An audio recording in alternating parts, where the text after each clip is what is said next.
Like, You do I don't realize know. you just jinxed the stream now, right? Here we go Okay. on our masquerade. Oh, Whatever Raiden, rhymes I with can do a poem. masquerade. No, Chelsea. I can totally do it. I have done 5-minute poems before. I've written a poem in 5 minutes for a stream that we only knew about 20 minutes before. Ah!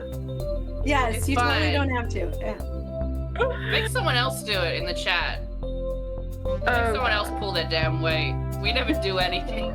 they don't have to. It's just my silly thing I do. The rest of us are lazy bums and we never do anything.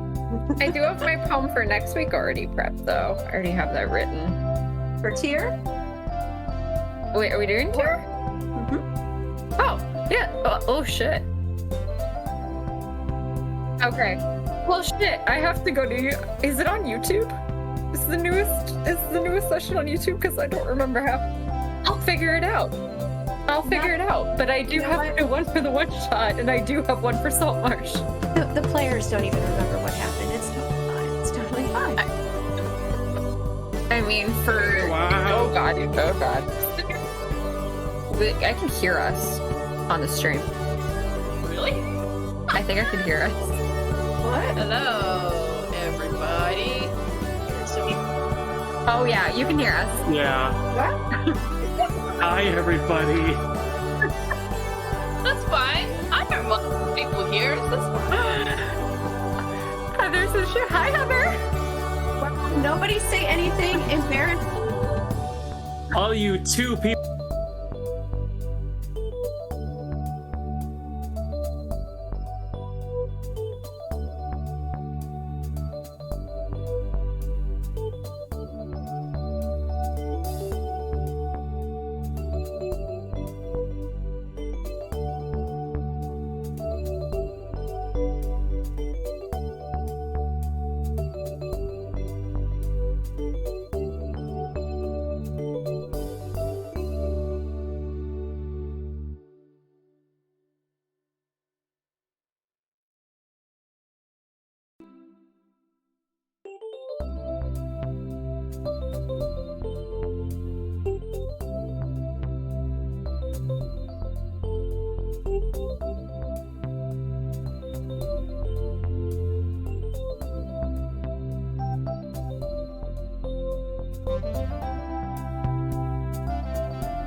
Hi, I think we're live. Hopefully. Are we live? Well, Um, We yeah, are. Oh, I we see are. It us. looks like we are. So, hopefully everything's working.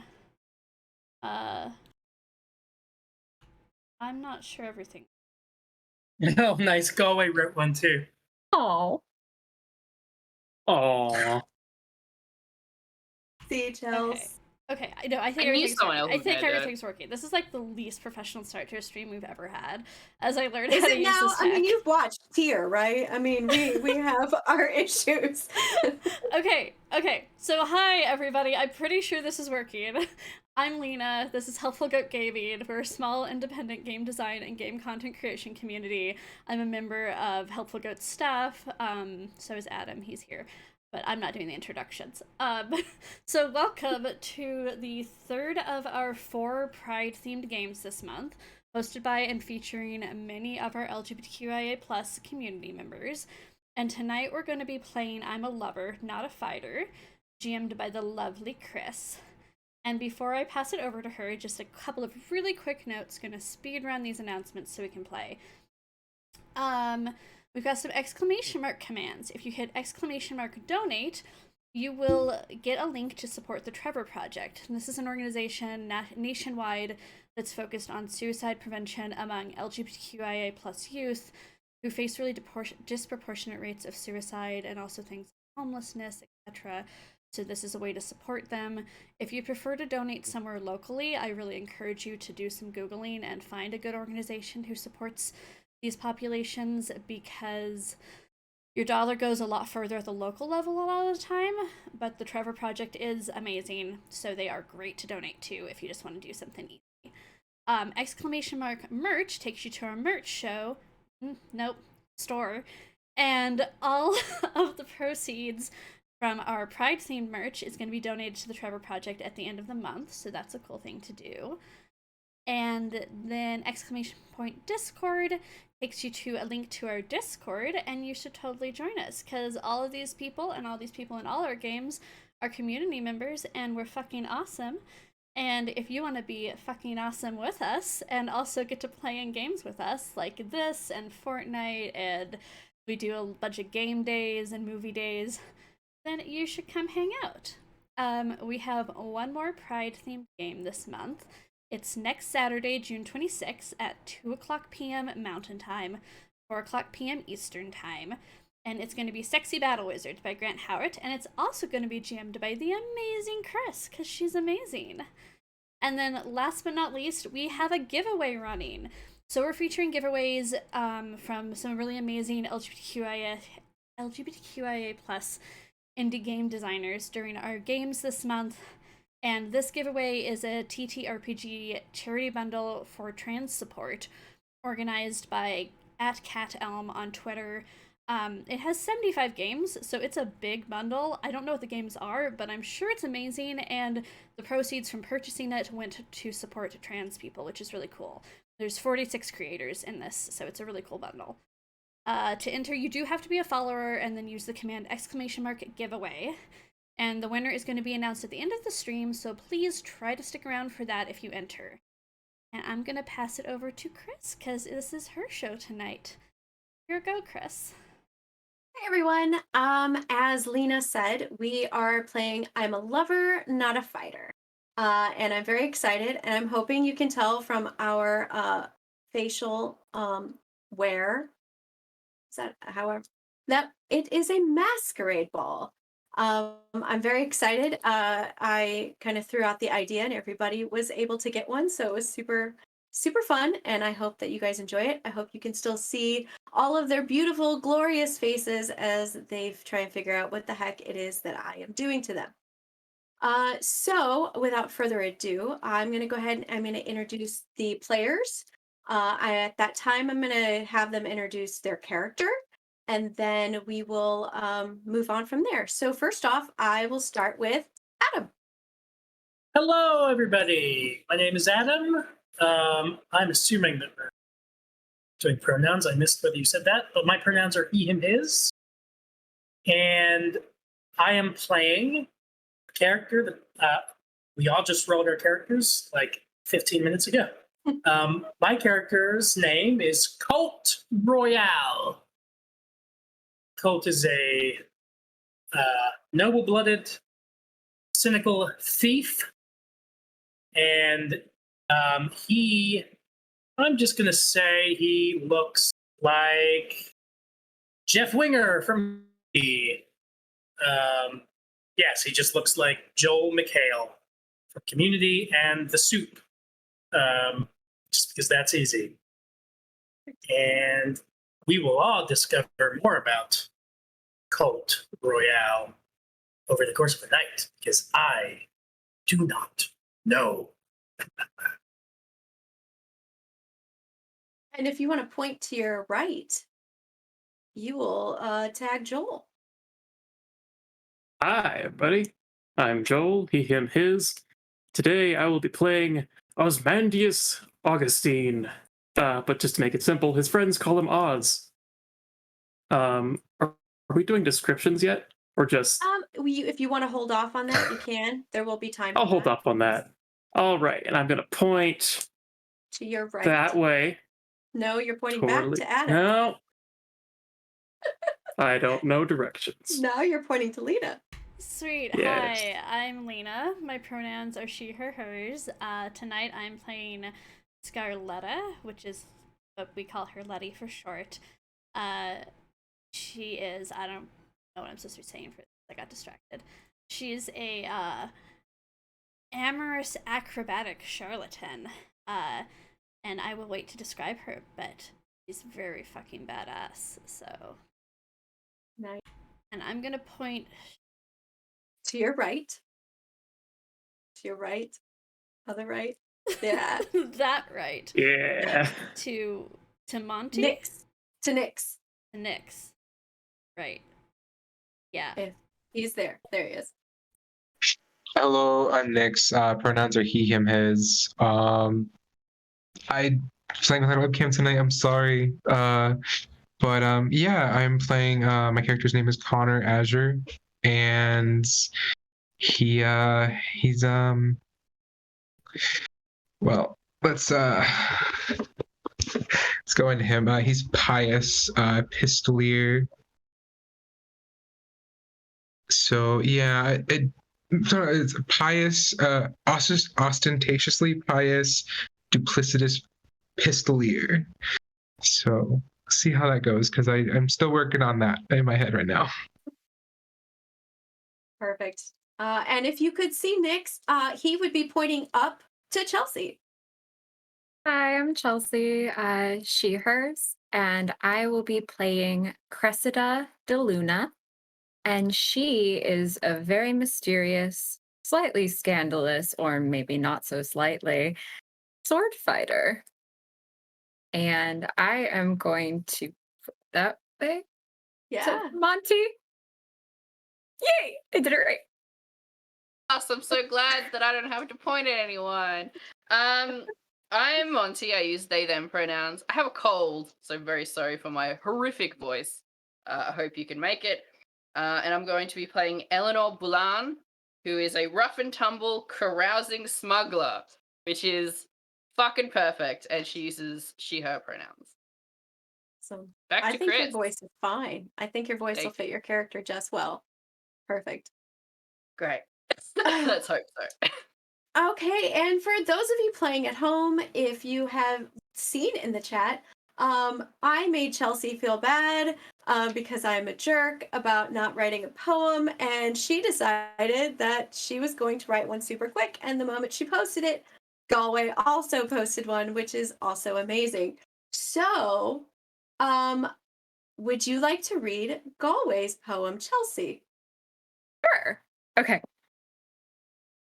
Lover, fighter, why not both? To miss this game, I would loathe. With amazing talent all around, how could pride not abound? Chris as GM, guiding an amazing crew, HG Pride, we can see and hear you. Wonderful. Hey, And thanks, then Galway. I will read Chelsea's because I made her feel bad, and that's on You me. did not make me feel bad. I made myself feel bad. Chelsea's an overachiever, so let's just go with that. Beautiful masks and fabulous pride. Lovers and fighters are going to collide. Charming devils, swashbucklers, and rogues are having a ball. It's sure to be a delightful time. Come one, come all. So much appreciation to the amazing cast and chat who are sharing my screen. Much love to you all. Are we heard and seen? And I'm assuming we are because everyone is saying such wonderful things. Live for 15 minutes. I really hope they can Right. hear us. Right? Okay, so without further ado, we will get into the game. We are playing I'm a Lover, Not a Fighter, which I think we've said a couple of times. Just so you guys kind of understand the game mechanics, I'm just going to read them to you very quickly, and then we are going to dive into what these guys are going to be doing. So in I'm a Lover, Not a Fighter, each player starts off with 2 stats, a lover stat and a fighter stat, and each one starts at 3. Basically, anytime they want to do anything that involves charm or persuasion, they have to roll against their lover stat. And if they want to do anything that's like a feat of physical prowess, or they want to fight, or they need to draw swords, that is fighter. Each time they do that, they want to roll a d6, and that number needs to be less than their stat. If by chance they roll against something that would use their skill and their specialty, they get to roll 3 d6s. Should on that roll they roll 3 6s, I get to throw something absolutely ridiculous into the mix, and I made a really awesome list for that, so I kind of really hope somebody does that. And then basically it's figuring out each stat here and there. So it'll all make sense when we start to play. So we are going to dive in to the world that I have created. Okay, players. You have each received an invitation to Prince de Kemp's annual Pride Masquerade Ball, which is being held at Moonstar Palace. None of you attended the previous year's party, so when you received an invitation, your curiosity was piqued. Each of you also received a letter explaining that there was a believed an attempt on the prince's life that will be happening at the ball. So your attendance is requested so that you may stop it. The letter reads as follows. I know of your reputations and the many lives that you have saved. There is talk of an attempt on Prince de Kemp's life, and I wish for you to stop it. Please, when you arrive at the ball, ask the greeter, where doth the raven sleep? And he will direct you to me. It is of the utmost importance that this attempt on our beloved prince's life be prevented. Now, each of you received the exact same letter and the exact same invitation. I will let you as a group decide if you received it individually, like if you guys were on separate areas, or if you were together. That way you guys can decide how your interactions are going to be from this moment on.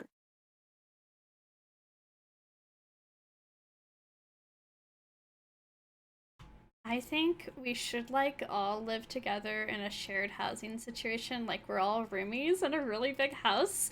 And it's like one of those reality TV shows, so we received it together because we're all like, just like we chill together and we live together. Sure, I'm fine with that. Yeah, it sounds good. That sounds We fine to can me. Terrace house, that's fine. Yeah. Works for me. Okay, so then the next question will be, how do you feel about what you just received? I think it's pretty If you- exciting. If you guys are all living together, I want to take a few minutes for you guys to kind of like discuss this and decide what you think this means for you. Ah, yes, the gods above have chosen us to protect the prince. Who else would have done such a fantastic job for them? But like, like, what's my motivation? Do I, like, care about the prince? I don't think I really do. I mean, is he handsome? He's not really. I don't know. Letty, What? we don't care about the prince. See? Okay. So I think we should. I mean, I do like parties, though. Parties are great. But royalty is I've how many times have I said it?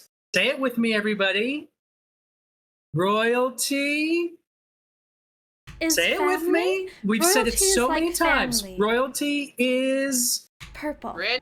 meaningless. Oh, nobody listens to me. It's classist bullshit. All right. I grew up noble-blooded. I get it. I could be royalty if I wanted to, but none of it means anything. That being said, yeah, I'll go to the party. Partying can be fun. Yeah, I like parties. Speak I'm for down yourself that. about the prince. What about the prince? Well, I mean, I don't care about him, but I find him charming, you know. Anyway, I promise you, he's not worth what he says he is. He had a dalliance once, and he was definitely not worth my time. Ooh, do Oh, tell. You had a dalliance with Prince de Kemp? Well, I think it was that one. I've had a dalliance with a few princes over my time. I believe we spent the summer together, on and off. You remember when there was that whole story about the mysterious sword that prince had that started such a hubble? Well, that Thought- might have been mine. Thought that was a euphemism, honestly. Well, I mean, it could have gone either way. You never know. And as you know, darlings, I do not kiss and tell. You just told. You do You all literally- the time, constantly. You did do that. You kiss and tell It's okay. all the time. Last I do night. have- do you know what the Scandal, phrase I do. means? I do love a good scandal, though, so I can't. There's only so much mystery, darlings, that I can have before I need to have a little scandalous. I didn't say who I was. I just know there was a scandal about a mysterious sword. Does it count Well- as a scandal if you're the one, like, It's a good question. Speaking of swords, though, if we are going to go and try to save the prince's life, presumably there will be a good payout for it in the end, because being the cynic that I am, I can't imagine any other reason to try to save somebody's life. We should probably be prepared. So, Cressida, you have swords, at least one sword, hopefully, and Connor, do you have, one of your pistols? Two pistols. Okay, you got some pistols. Great. I'm a lover, but I do have a couple of. Well, I've got my épée from my fencing classes in my youth. I've got it here. It might look like a back scratcher, but it's actually an épée. I also have daggers, but it seems that's taken care of. Yeah, I've got plenty. Usually just hidden, Never go out without them. And we're going to. Why are we taking weapons to the masquerade? To stop the assassination. We have a Right. higher calling to protect the prince, of course. Oh. do Being we? money, exactly. Yes, money is the high calling that we're talking about right now. Exactly. Eleanor is right. Mhm. You know what, Connor? You can talk all you want about a higher calling. It's all bullshit. All right? How are we going to get to this ball? Anybody want to front for an Uber? What time You're the period is this noble. taking place in? Do we have Ubers, Chris? Why not? Air carriages. There actually will be a shuttle arriving to take you to Moonstar Palace. Apparently, there will be a shuttle to take us to Moonstar Palace. Very creative name. No offense to Cressida. Well, I personally like it very, very much. Thank you very much. Oh, it's a beautiful name. I didn't say otherwise. You know Why, who thank has a you. beautiful name, Eleanor? Mm-hmm. Yes, You that's have a definitely beautiful my name. Definitely my real name. Anyway, we should get ready. For sure, definitely. I would say so. Although Some of we us already need seem more to be time than ready. others. What is that Oh, supposed to yes. mean, Cressida? Who are you talking about? Oh, no one in particular, darling.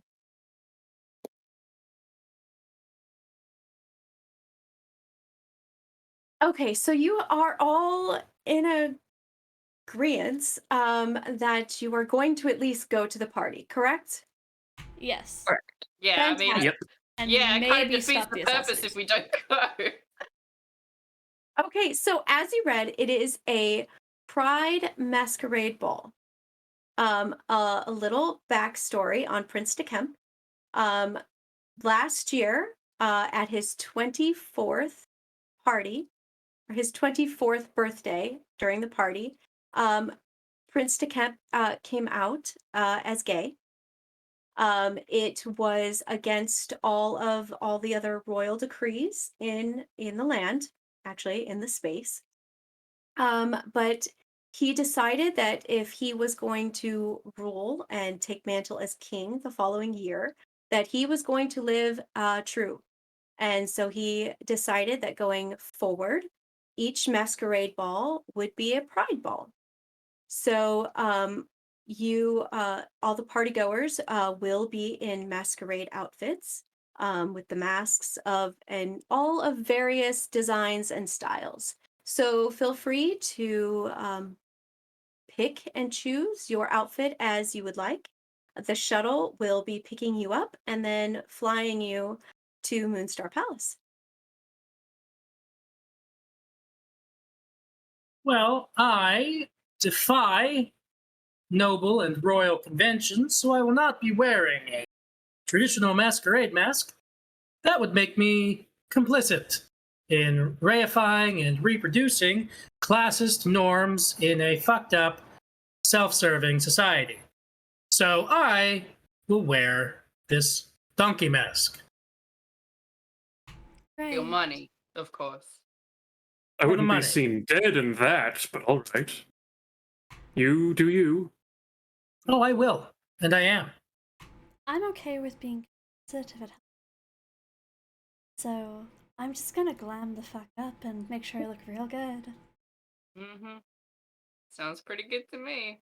Same. Indeed. Connor just comes out with like a Loki esque mask, sort of like a theme mask. Huzzah! Yes. Let us go. Huzzah. All of us together on the count of 3. 1, 2, 3. Huzzah! Huzzah! Huzzah! Huzzah. It's so latent. For some reason, whenever I try to do this, so much latency. Weird. So weird. Should we all Right. describe how we're getting glammed up for the party before we go to the party? I would Sure. love to hear what you guys are going dressed as. So Letty is goth as fuck, because most of my characters are. Because I'm too lazy to be goth as fuck in real life, but I'm goth as fuck in my heart. So she's she's an acrobat, right? So she kind of almost looks like a ballerina. She's quite skinny, quite tall. And she's wearing what are those goofy skirts that just go behind you? That they attach to dresses. Train? Oh. Them, yeah. Oh, yes. I know what you're It's like talking a about. caboose or something. Yeah. It's something similar to Let's that. go with Train. Train was close anyway.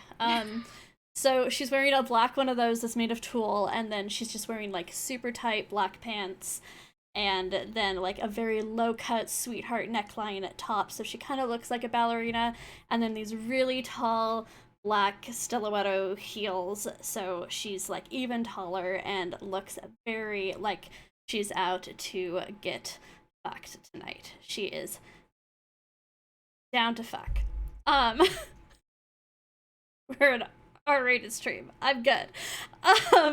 Yeah, and somewhere on her person she has daggers hidden.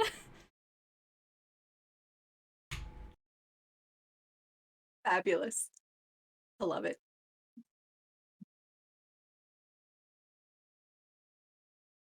Is everyone else just in awe of what Letty is wearing? Definitely. Thinking. Yes, Absolutely. very much. Aw.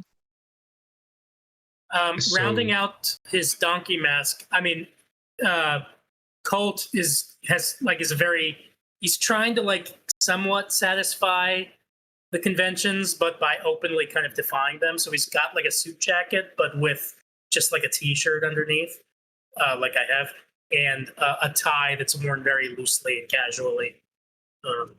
And yes, he has his epee somewhere. Connor has on a black tuxedo with golden cuffs, and like the trim of the tuxedo is golden with like a golden tie. He has his beard, and he put like golden glitter in it, and his mask is like golden and black themed as well. He's kind of going for like the overall like I am higher, better than everyone else sort of look. And he just stands there and just like he's not even acknowledging the other people. He's just standing like. Okay. I guess I'll go. Eleanor is wearing like an Old West saloon type of dress with like the big feathers everywhere. The corset, fantastic tits. She's very curvy.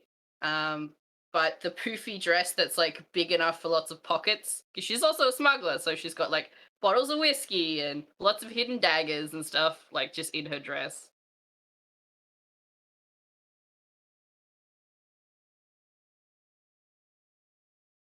So Cressida is old Hollywood glam for sure. She is wearing a skin tight black dress with a high collar all the way showing nothing here but all see-through.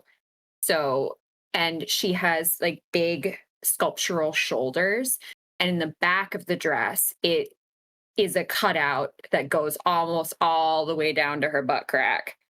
It is very curved, and she is not afraid. She actually has one of her swords as a decorative piece in between in the back slit. She has like a beautiful like sculptural sword for decoration, and then she has a huge slit in the one side of the dress to which she has a garter belt made of daggers or small daggers around it. And her hair is like the waterfall vintage off to one side, except for she has the dagger clip in the back with the little tiny one that she can prick. So she's all sharp. All right. So Oz in my head kind of looks like Miguel from the Road to El Dorado. So like blonde, nearly shoulder length hair, a goatee. He's gonna wear a mask similar to the one I'm wearing right now. He's gonna wear a suit that's red and black with like diamond patterns all over. He has daggers hidden somewhere in his suit. But as he gets ready to go out the door, he grabs his violin case and brings it with him.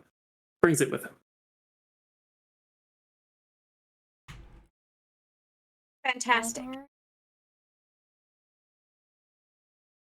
just so you know, you look like scrumptious. Just, you look one. Well, thank you, darling. You look like a gothic cupcake. And I'm living for it. I definitely wasn't going for cupcake, but I hope somebody eats me up. You're a Sure very I sweet will. treat, darling. Very sweet treat. Before everyone like gets ready to leave, Connor walks up to like this case that he has sitting up somewhere, and he undoes his like jacket, puts like 2 revolvers into like these holsters on his side, and then he puts 2 in his back, like behind his back. And he's like, all right. And he counts everything. Like, he does like very meticulously. And he goes,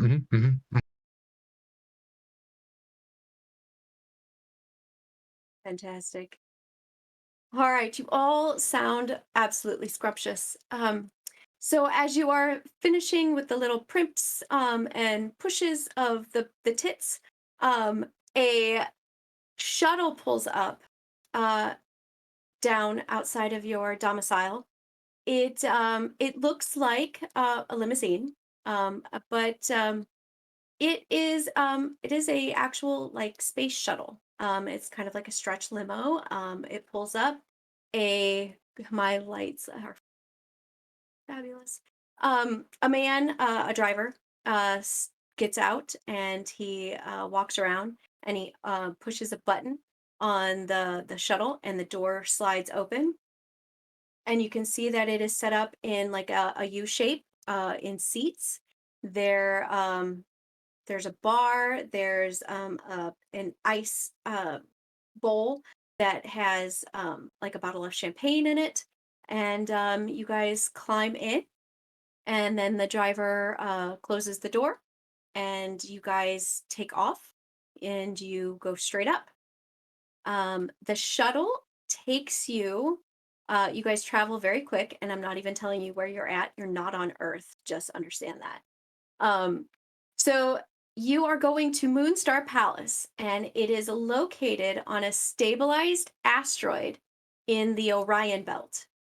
And it is one of the 4 pillars of power in the Vegas quadrant.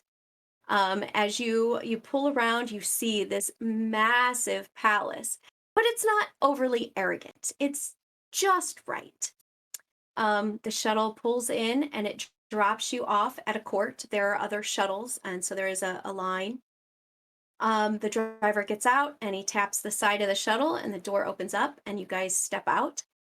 You look around, and there's like this massive carport almost, where there are valets who are taking the shuttles. You don't know exactly where a shuttle is like stored, because there's just no evidence of it. So they obviously park those very well.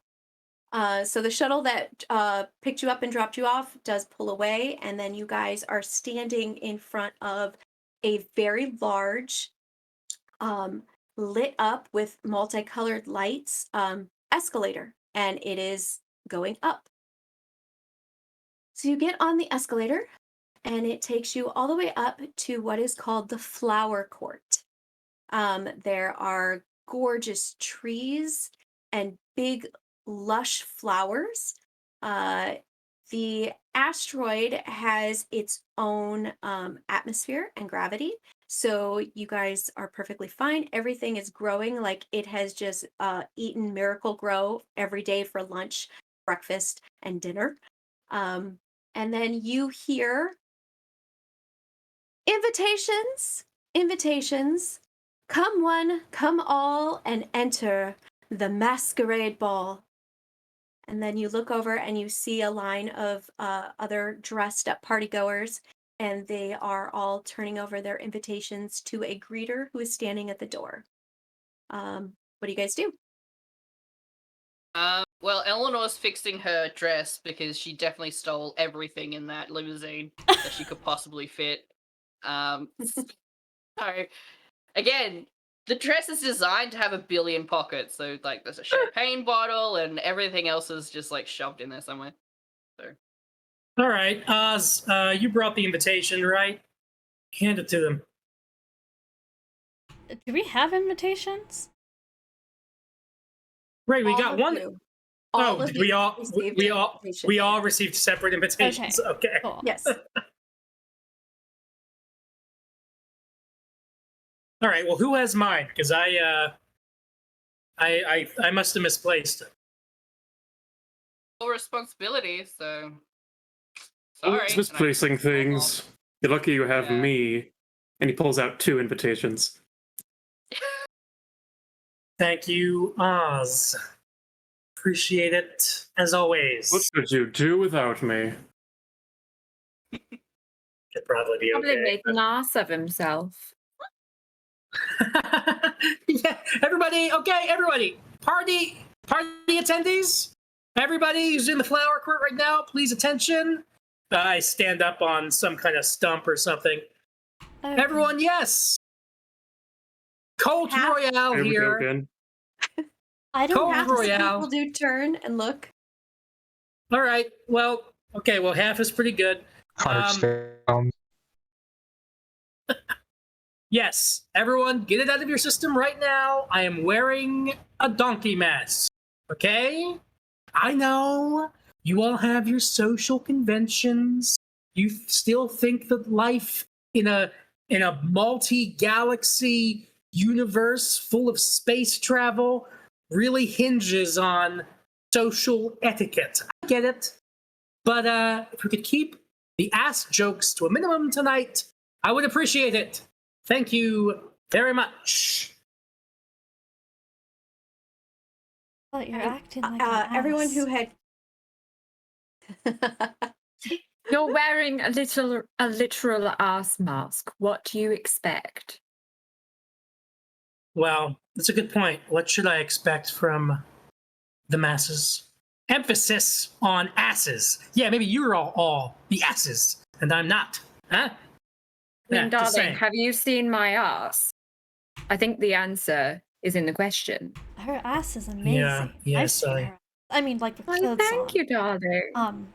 Wow. Anyway, I'm making it weird, but yeah. invitations to Colt- the Royal Masquerade Ball. Immediately after his announcement, Colt jumps down and goes with some bravado and just tosses his invitation to the greeter. I think this is the last one, but I think that you thought you were invited to the masquerade ball. That was a good one. I like Didn't that hear one. it. I'm going in. And I will say to the greeter as I toss the invitation at their chest, yeah, where doth the crow sleep?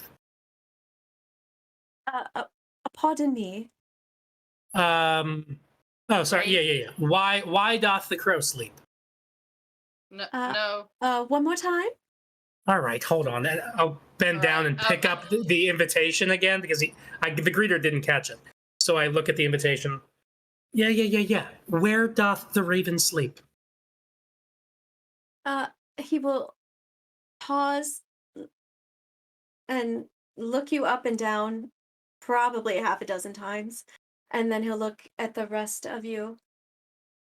Yes, right this way. And he will turn, he will nod to Oh no. the Mhm. other and you all froze. Can you hear me? I can hear she's you back, again. you're You're back. Power back. is You're back. flickering. There's a thunderstorm. Yes.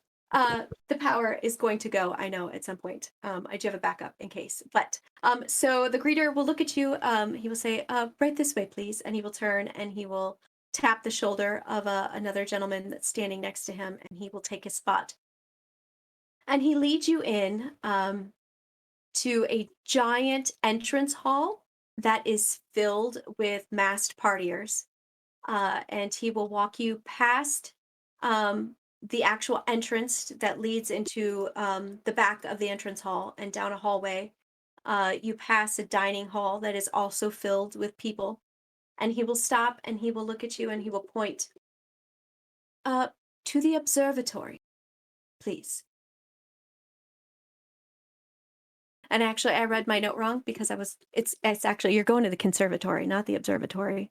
I don't know what you're going to observe, but you're going to conserve, okay? Conservatory. I was like this look of relief because he was standing there looking at the invitation, trying to remember what he had to say to the attendant. And so he points you down the hall, and then he turns and he goes back. So you guys have been directed to go to the conservatory. Eleanor Cressetta, saying your name wrong every time I say it. Beautiful people first. Oh, darling, then it should be you. The three of us can go together. Perfect. And we all walk in, I imagine. Perfect. Hey, Oz, Hey, Connor, what order are we Connor, gonna go in? Me Well, first, Connor- obviously. Connor was like staring at them while they were talking about going first, and he just sighs and goes, "Ah, I will." And just burst on it forward. So he goes, then they go, then Oz follows, and I will follow after Oz. But I am looking for any opportunity to. This isn't a great idea on a night that apparently there's an expectation that there will be an assassination attempt at the prince. But I am looking for an opportunity to get close to the prince and steal his crown. Brown. His circlet. If he has some kind of circlet. All right. Noted. Um, so you guys walk down the hall a bit, and you pass a few more partygoers, and you enter the conservatory. There are some partygoers in here, not anywhere near as many as there were in the other rooms or in the hall. And once you all walk inside, you see that there are a few people mingling by some trees and some giant lilies. There's a couple of giant fly traps. They look like they could probably take your hand off, maybe your arm. And then as you stand and you look, a figure starts walking towards you. And as the figure gets closer, you see that they are dressed in a bluish black suit that appears to have feathers kind of sticking out in areas. And they are wearing a mask that resembles a raven. And they keep walking directly at you. Is And this figure then they attractive? Well, all you can tell is that they are in a black suit, which kind of looks like it has feathers, and then a black mask. And then once they get closer, you can see that the mask like does resemble a raven. It has a long kind of nose, almost like a beak, to where all you can see is basically like the very pointed, very angular chin. The mask itself has feathers coming out of the temples and down at the cheeks. And they stop and they look at you. And he says, "The raven sleeps here." And We know hoping who that you else. all look at him like you have an idea. He looks at you and, "Oh, I am so very grateful that you all came and that you responded to my letter, and that you came. I'm so thankful that you came. Um, you are probably wondering why I summoned you here. I suppose." And you see he's kind of looking around very cautiously, afraid that someone might be listening. I'm hoping to not draw too much attention. So please, over this way. And he kind of waves you to walk over towards some palm trees to where there are fewer people around. So, like, now that he's closer, then can we tell he if he's pers- cute? Oh, I mean, you can tell that it is a very sharp outfit, a very sharp suit. He is very fit. He's about 5'9", but you can't see any actual facial features other than the very strong, pointed chin. Is he, like, kind of muscly or, like, kind of skinny? He is toned. So, like, a runner? Yeah, possibly a runner. Yeah, Okay. maybe. Yeah, like the basketball figure. I mean, if that's what you're going for, yeah, it's Cool. something along those lines. Yes. So Letty's just gonna, like, really obviously look him up and down and then be like, "I'm glad we came too. Hopefully there's more coming tonight." I'm so sorry, you guys. And he looks and yes, well, the prince. Let's get on to the prince. Oh, we're gonna get on and to then someone. he-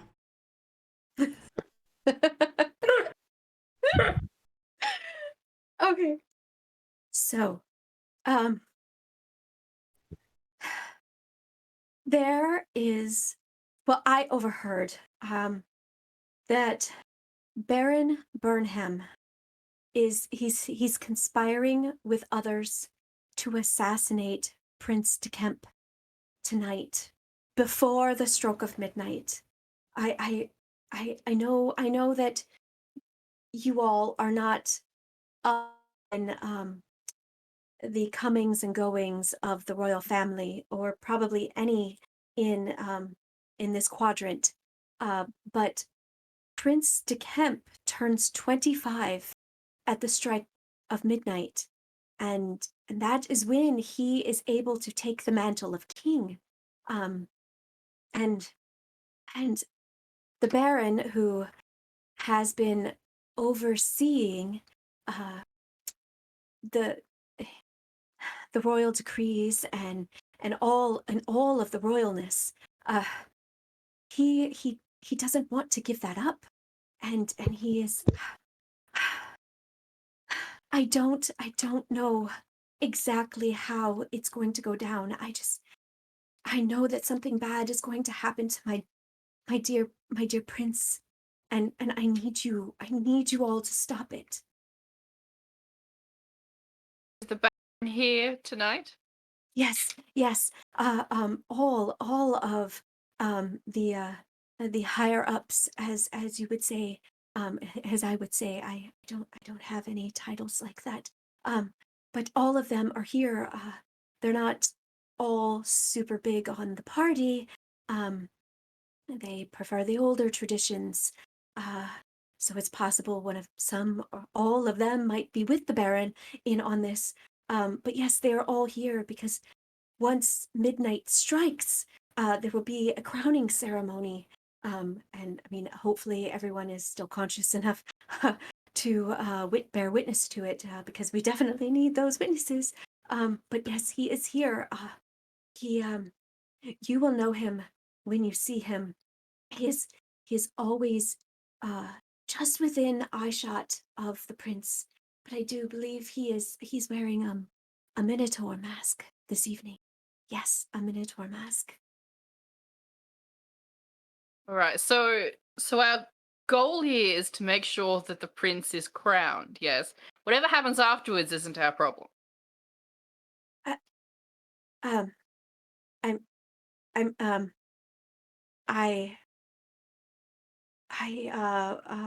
just mean it I mean- sounds as though the prince is pretty fucked either way, but as long as he gets the crown, we're good, is what I'm saying. Well, if he is killed after he gets the crown, I'm assuming you mean this evening, not in the near future, because the near future is not something I can think about at this moment. I need to think about the here and the now and protecting the prince. I know, again, you all aren't big, and the figure points over at Colt. You aren't big on royalty. But very bad things could trickle out if Prince de Kemp is not made king and doesn't stay as king.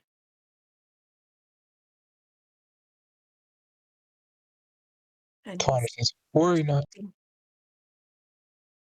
sorry? worry not, little raven. Justice will be met tonight." Someone will be. I don't know about justice. Well, you might find someone named Justice. You never know.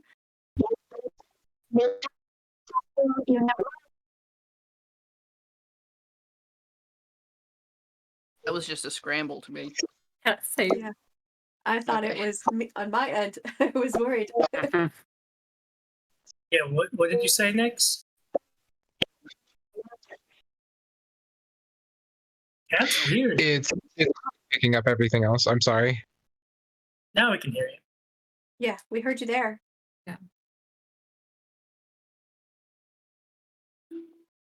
Great, so let's go find the Baron. Okay. I didn't say anything. It was picking up everyone else for a second. Oh, gotcha. Oh, gotcha. okay. Okay, that makes sense.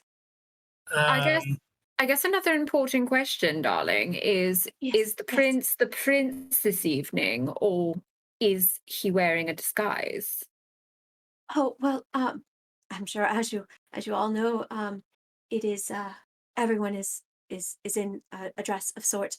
But the oh, my prince, he is dressed in a very beautiful peacock mask, with feathers and a very sequency, very nicely tailored suit. Yes.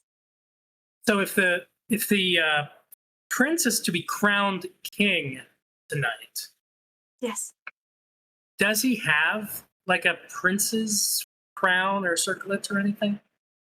Um, well, it has been the tradition of this family that they don't get a crown until they Yeah. are made king. But they do have a very noticeable and very well recognized signet ring that they wear. Sure. Yeah. Out of character, Mhm. Colt has decided. Yeah, Colt's like, he will say, yeah, I don't have great feelings about royalty, but I also don't have great feelings about power hungry barons. So we'll get the job done. And the Colt's plan has now shifted to he wants to try to steal the Baron's Minotaur mask and change masks with him. Because Colt has also realized that he outside announced to half the partygoers his identity. Glorious. Oh, okay. So, the raven is going to then look at you. Oh, yes. Um, I am Edward. Um, should you need me, you will find me at the right hand of the prince. I am his assistant, um, and I would have gone to him with this information, but he's he's so full of hope and so just a wee bit naive to believe that the Hey, Baron he thinks the Prince. Baron has the best interests at heart, and he's so fooled. Oh, this prince is so dead, you guys. There's nothing we can do. You Even are going after the party. you can't see his face, but you feel like everything just drain out of him, and he just No, if the No. prince, I'm not using a different voice because my throat is sore and I'm not going to bother. It's So it's fine. really hard for me to like differentiate which is in character, which isn't. Sorry. But in character, if the prince doesn't suspect his own people, it doesn't matter what we do tonight. He's dead by the morning, or the next morning, or the next one. It's not going to matter. You have to tell him. Yes, and Little he will- Raven, he will learn. He will learn about the scheme. Obviously, I didn't think. I I had heard stories of all of your adventures and the people that you have helped. I just I thought you would be the best option right now. Oh, darling, we're your only option. But we might not be the best. And we'll take care of it tonight. That's fine. But after tonight, you're still gonna have a lot of knives in the prince's back. So you might want to plan Yes. for that. Yes, well, that is tomorrow's plan. Tonight, I hope we can pull off this plan. Yes. you have Hey, a plan Letty, tomorrow? what are you going to What? pull off tonight? Everything, I hope. I don't think that's how sex works.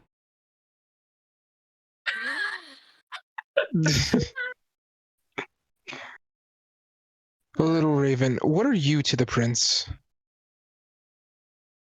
Yeah, we know you're ostensibly his assistant, but Ostensibly. is that all you are? I You are getting pretty flustered. my Aye. prince is he is everything to me, and I would die if something were to happen to him. And he treats me as a trusted comrade and friend, and I hope one day that is besides the point. He is happy. He is with his boyfriend currently. They are in the Great Hall, and he will be giving his welcome speech momentarily. You should all be headed there so that you can see if you can figure out what's going on. Yes. I have Hey, one last Oz. question. Go ahead. If he trusts you so much, why have you not come to him with this information?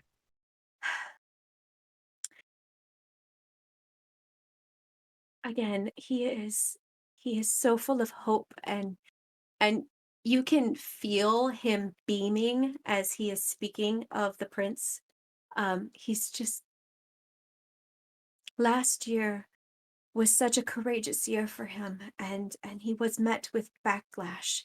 And this year I just want him to enjoy his truth and our truth and the truth of so many who need him to be strong right now. And if he were to know, he might try and cancel the party, or even worse, he may go forward very just courageously, yes, but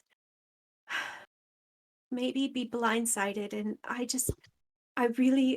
feel like all of you, and he looks at you, and the hope that he had when he first approached you has decreased slightly as you all have spoken about what is going down, but there's still that hope there. I know that all of you, that you can make it to where he is safe, and this party is what it is supposed to be. Yes. And now, if you excuse me, I must get to the Great Hall before he is ready to give his speech. So just please make your way there as soon as you can. And then he walks away out the door that you guys came in, and he heads back towards the Great Hall. Ugh. Colt's going to say to Oz, well, I guess to everybody, but I don't know what's worse. Corporations co-opting pride, or privileged fucking royalty co-opting pride? I'm not sure. It's Sorry, Oz. Looks like your crush has a boyfriend, by the way. What are you saying, Letty? Oh, that's just fine.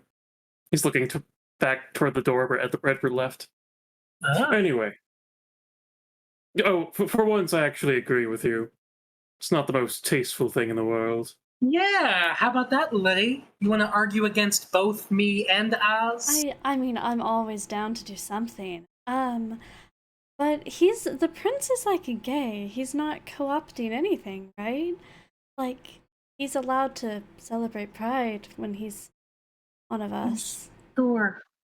Sure, yeah. But let's acknowledge that his lived experience of the identity is not quite the same as our lived experiences of those identities. Sure, and your lived No, experience it's isn't the same as worse. mine. Exactly, but to be fair, the princess is worse because he's gonna die. You're fine. That's a Like, fair point, you can Eleanor. You can talk about privilege all you want, but privilege can be a two-sided sword. Like, That's a he's fair gonna get point. worse. That's a good point, Eleanor. I am not going to die. There's no way I could possibly die tonight.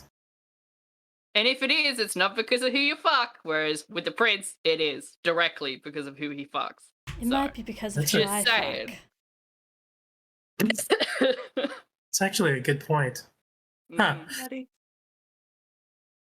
All right. Anyway, let's well, find this Minotaur man, shall we? well, let's go to the hall first. Probably the Baron will be there. Mm-hmm. Great. Connor walks off to the side real quick, checks one of his revolvers, makes sure it's loaded, and just says the Minotaur. I have not shared with any of you my plans to try to steal the Minotaur mask. No. No, we're just gonna kill him. I mean, that's my plan. Just kill the Baron. Well, like Connor's kind of following the shoot now, and at like the behest of whatever divine power guides him, because he thinks it's right. That's great. Yeah, that's perfect. Fantastic. So are you guys heading back down towards the Great Hall? Yeah. Sounds okay. like it. You guys enter and you see a man. Well, you think it's a person, because you guys are kind of a distance away. But you see a person and they are dressed like a white swan. And then you hear, hear ye, welcome one and all to Prince de Kemp's annual Pride Masquerade Ball. Now, please release your hands from whatever they are doing and clap and welcome Prince de Kemp. And then you see this figure walk up, and you know from what's been explained to you that this is Prince de Kemp, because he is dressed in a teal sequiny suit, and there is a peacock, beautiful colors, peacock mask with feathers, and he walks up, and to his left is a man you had not seen or met before, and he is wearing kind of like we'll call it a Phantom of the Opera style mask, and a solid black suit with a red tie. Behind him is the Raven that you just spoke with, and then to the right of the prince is a Minotaur. Baron Bernheim is standing there, and he is wearing a black suit as well, but it's got a solid black tie, but his shirt is red. His mask is that of a Minotaur, and it's very very gnarly looking, actually. Like, it's not an attractive mask. Every other mask you've seen has been very beautiful, very elegant, this is not. This, like, if you were just walking in and had no idea what was going on, you'd be like, he's the bad guy. I mean, like, he just oozes bad guy.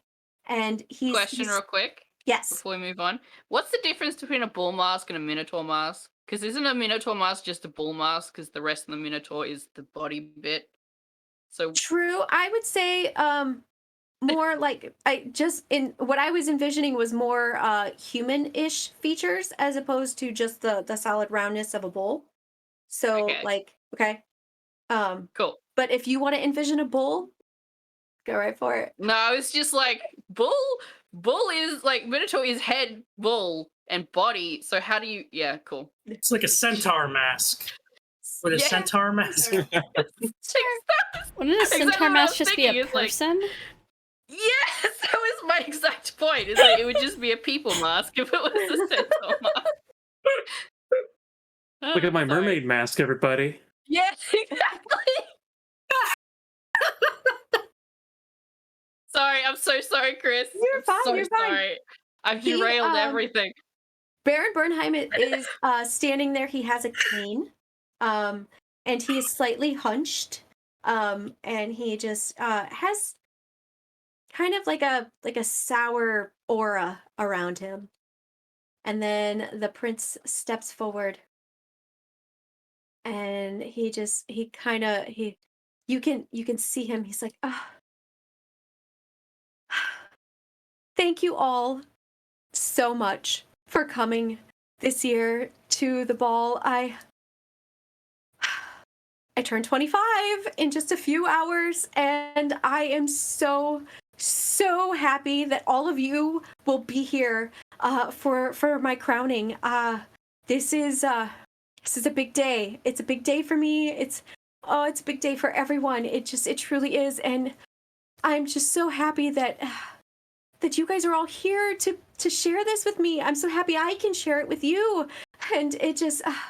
I wasn't sure this day would ever like really get here, when I was a kid and after mom and dad died, Baron Bernheim, Uncle Barry over there, yeah.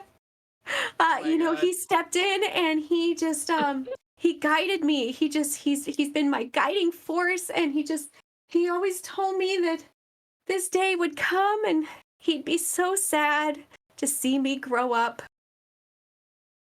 Eleanor is humming a funeral dirge underneath her breath.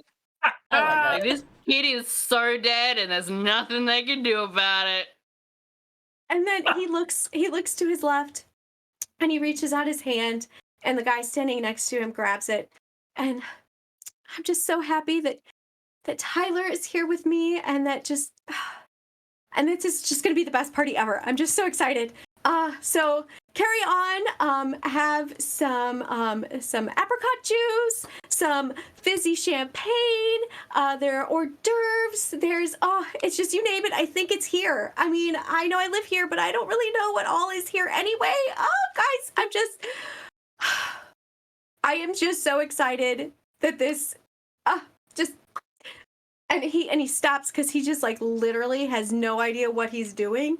And he just stops and he shakes and he looks like this, and he looks past Tyler to Edward, and he's like, and you see Edward point over at the there's a band, and he's like, and so then the music picks back up, and then he just you see the prince kind of be like, and then they walk off, and the Baron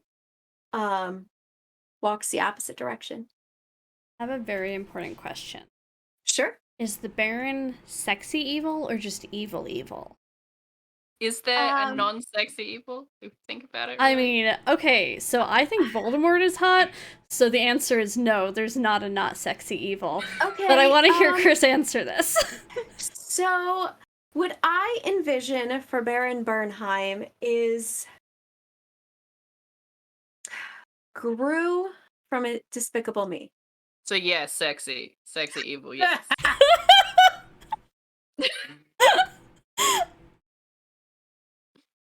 Ladies, hit me up, please. Is he a Baron? Nah, is he a Baron? Baron. He is not a Baron. He is Baron, is what he is. There's not a whole lot going on there. But you see Prince DeKemp and Tyler, they walk down the left side of the staircase. Edward, you see him pause and look, and then he kind of like lowers his head and he kind of follows behind them, but he doesn't like stick like right on them. And then Baron Bernheim goes down the right side of the stairs, and you see him kind of scan the crowd like he's looking for somebody. And then when he doesn't see them, he skulks out, and you see him go towards the left through there's like an archway that connects the Great Hall to the dining hall, and he goes in there. I think we should go schmooze with. A few of us should, and then a few of us should follow the prince and his boy toy, right? That's we should probably split up. Great, I'm on Baron basis. duty. That's fine by me. Yeah, Connor goes Yeah. after the Baron as well. Well, I'm tracking the Baron. I'm going to go after my my princey friend. Chris, above the table, would he remember me? Like, do we still have like a friendship? A friendship? Like, above the table, what exactly did you say that, like, there was definitely There was a scandal within a scandal.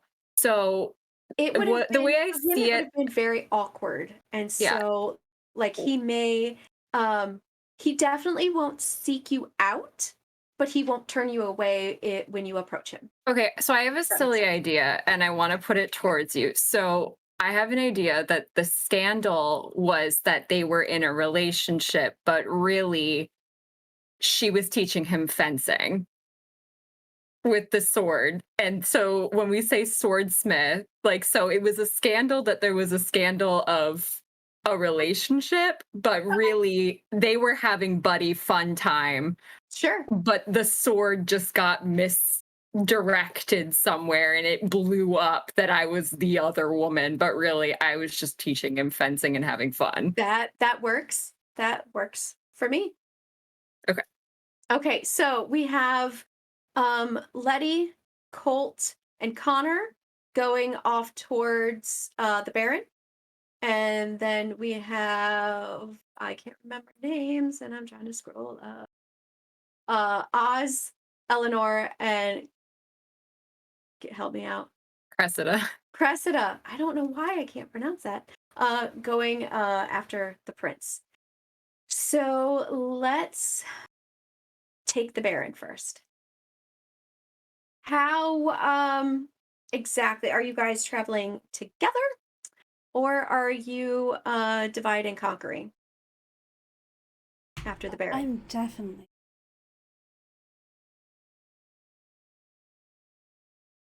Okay, there's fuzz on the nose of this mask, and it keeps tickling my nostril. So if you see me, I'm not. Yeah. I've You can got turn the the mask same- upside down. I've got the same Buzz on situation. top. And then it'd be like weirdness. Okay, so are you? Yes, divide and conquering. Or are you guys going as a group? I think divide and conquer. Colt is using his etiquette skills generally to try to determine from the Baron's movements and actions when he might be heading to like a washroom or something, and he would try to like basically hang out by the washroom to anticipate the Baron heading in his direction. And Letty's Okay. planning on flirting with him and distracting him, and maybe they'll go to the washroom together. Oh, public restroom sex.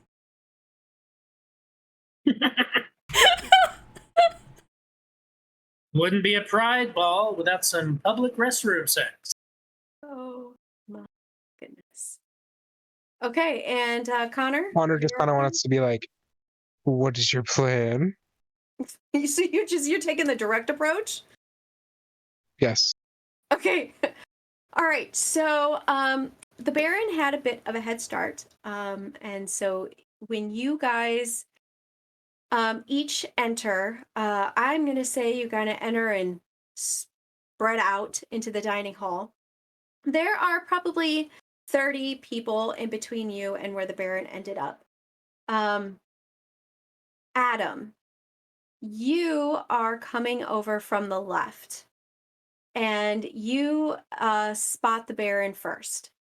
But you see that he is currently in conversation with 3 people dressed as jesters. Okay. It looks like they are having a very important instructional conversation. And then you see the Baron kind of like with this hand movement would be like, and then the jesters kind of like back off just a tad, and you see each of them stow something in their boot, and then they turn and individually spread out. And then he turns and he walks towards the table where there are hors d'oeuvres laid out. So we're in like sci-fi like space travel setting. Do we have devices for communicating with each other? I would say you have cell phones. Of sorts, some sort of a communicator that you can either call on or text with. So I would text the group, the Terrace House group chat, that keep an eye on the 3 jesters. They seem to be in league with Baron.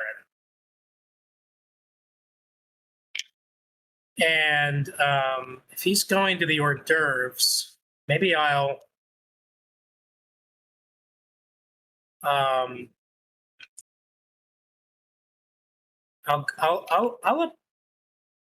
I'm gonna stick to the original plan. I'm gonna hold off because like I think that at some point he's got to go to the washroom. Okay. So, but I'll give the jester information to everybody else. All right. Letty, you walk in towards the right. You did not see him speaking with the jesters. But as your communication device vibrates, one of the jesters kind of like hits you with their shoulder as they go walking by. So you bump into the jester before you actually see the message from Colt. Are the gestures cute? The one that hits you, his face he has just kind of like a simple white mask as like mine, with the typical jester hat. But you see a scar down the left side of his cheek. He looks kind of like he might be kind of rough and tumble, maybe up for a good time. Fuck, no, I'm gonna stay focused. I'm gonna go to the Baron still. Okay. As you do you check your phone? Yeah, I'll check my phone also. All right, so then you see the message from Colt. But by the time you turn around, the jester you don't see him anymore. You do see that the Baron is over by the table getting a plate of food. Cool. I'll Okay. head over to him since I don't see the jesters. Okay. And then Connor, you took the direct approach, which meant that you saw none of that. You don't even see him yet. But you do pass another jester. It is not the same one that bumped into Letty, but you do get bumped by another jester, and they stop, and he looks at you and he's like, "Watch where you're going." And then he keeps going. And then I assume you also got the message. And if you keep on going, and would you keep on going, or do you want? No, he's gonna be like, "How dare you?" The guy, what? Bugger off! And then he just kind of like runs like to the left.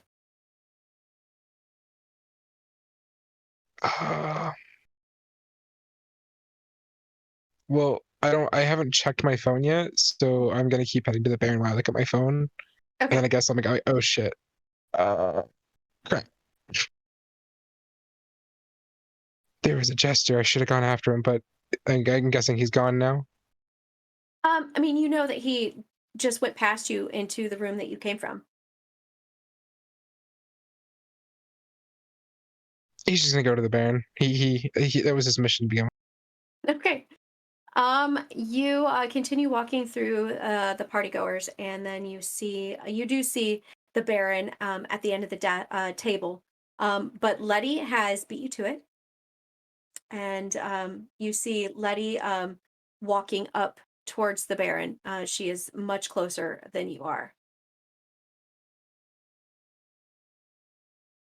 Letty? I'm just gonna like casually accidentally bump into him. Very like obviously accidentally. Very accidental. Oh, I'm so sorry. I was so distracted. But you were up on stage, weren't you? Yes, I was up on stage. The prince is my nephew. You're much larger up close. And he's gonna like shake his head at you like you literally just insulted him. an insult. Excuse me?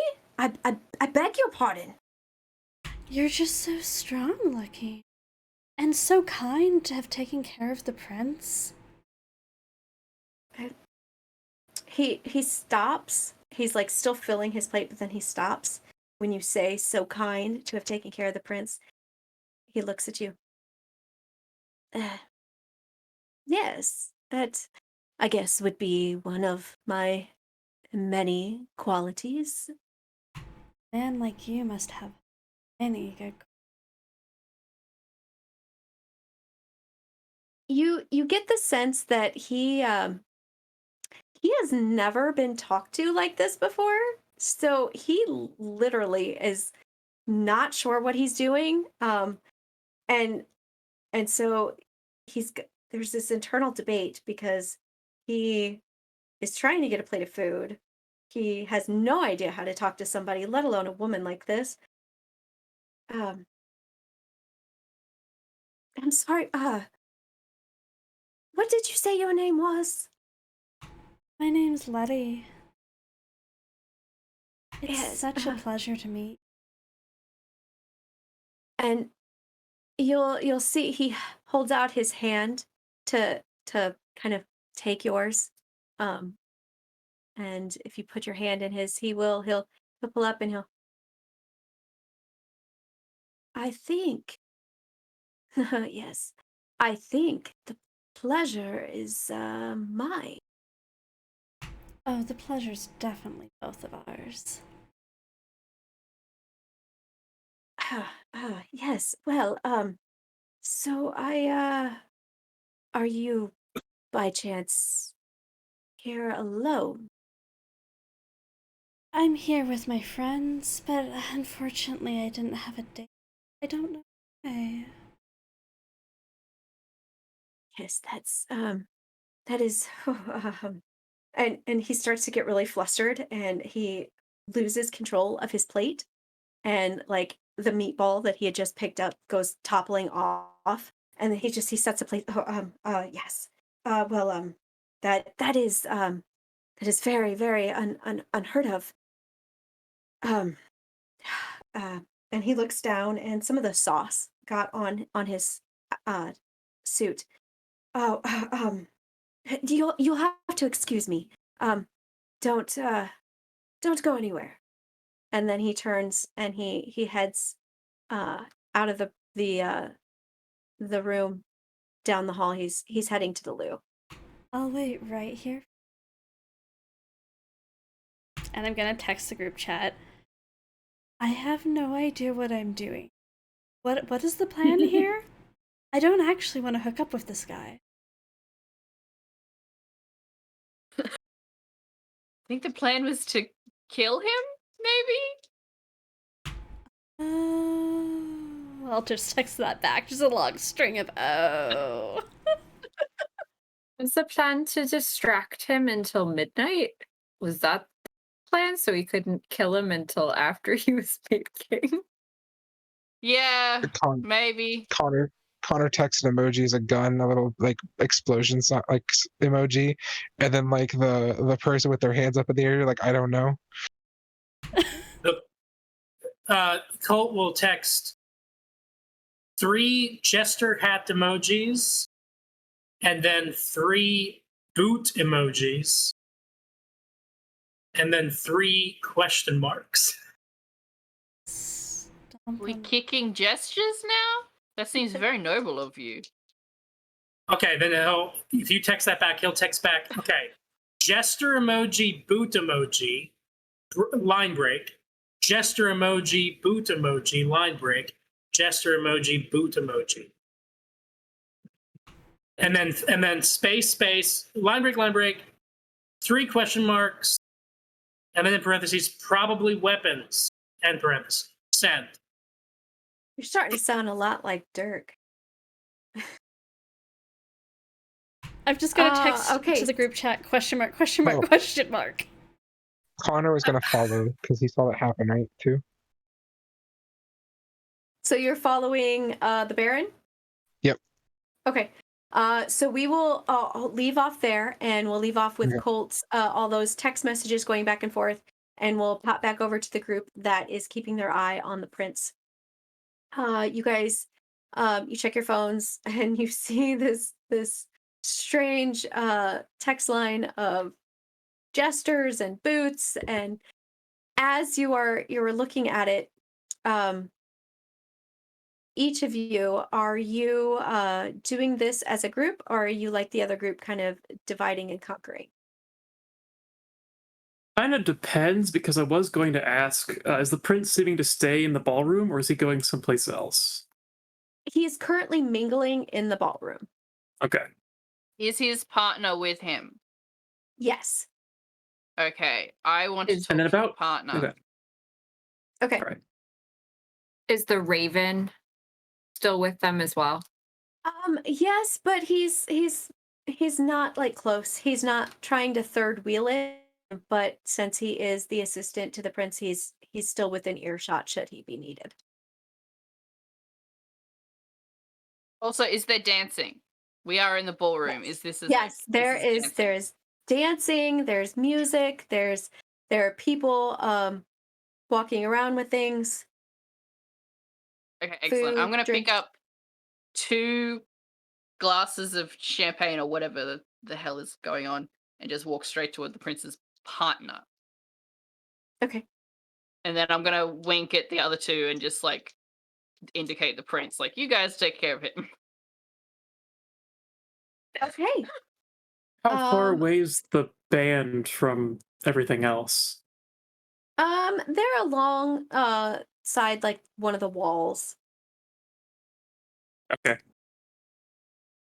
Oz is gonna slowly, sneakily, discreetly slip behind the band, take out his violin, kind of get on the platform, go, sorry, I'm late, and then plays along. Do the rest of the band look at him weird? Yeah, 100%. But then they look down and they do see that there was a empty chair, and they just assume that, okay, yeah, you must be the one filling in on that chair. Are you playing the same tune? It's definitely trying. Goes off script a little bit, but I would say that he's proficient enough with a violin that he's playing along, Okay. and then from his vantage, not really vantage point, but from in the band, he's also looking around. Okay. Are you looking for the gestures, or are you just checking out the room? I would say both, but probably more just general room scanning. Okay. You see typical partyness going on. There are people drinking, there are people dancing, there are people just mingling. There's some wait staff. There are people walking through with trays of drinks, of hors d'oeuvres, and this and that. But you do see the prince and his boyfriend, and you see Eleanor walking with 2 glasses, and Cressida, you are, I'm assuming, headed towards the prince. Yes, Okay. His first name is Aaron. Aaron. So we will start with you first. With me. Okay. Yes. So Cressida is gonna waltz over in her usual fashion. Aaron, darling, long time no see. And he was in the middle of speaking with somebody, and he looks over, and his eyes kind of go slight wide, and then he looks over towards Tyler, and then he kind of looks around to see if anyone is paying attention.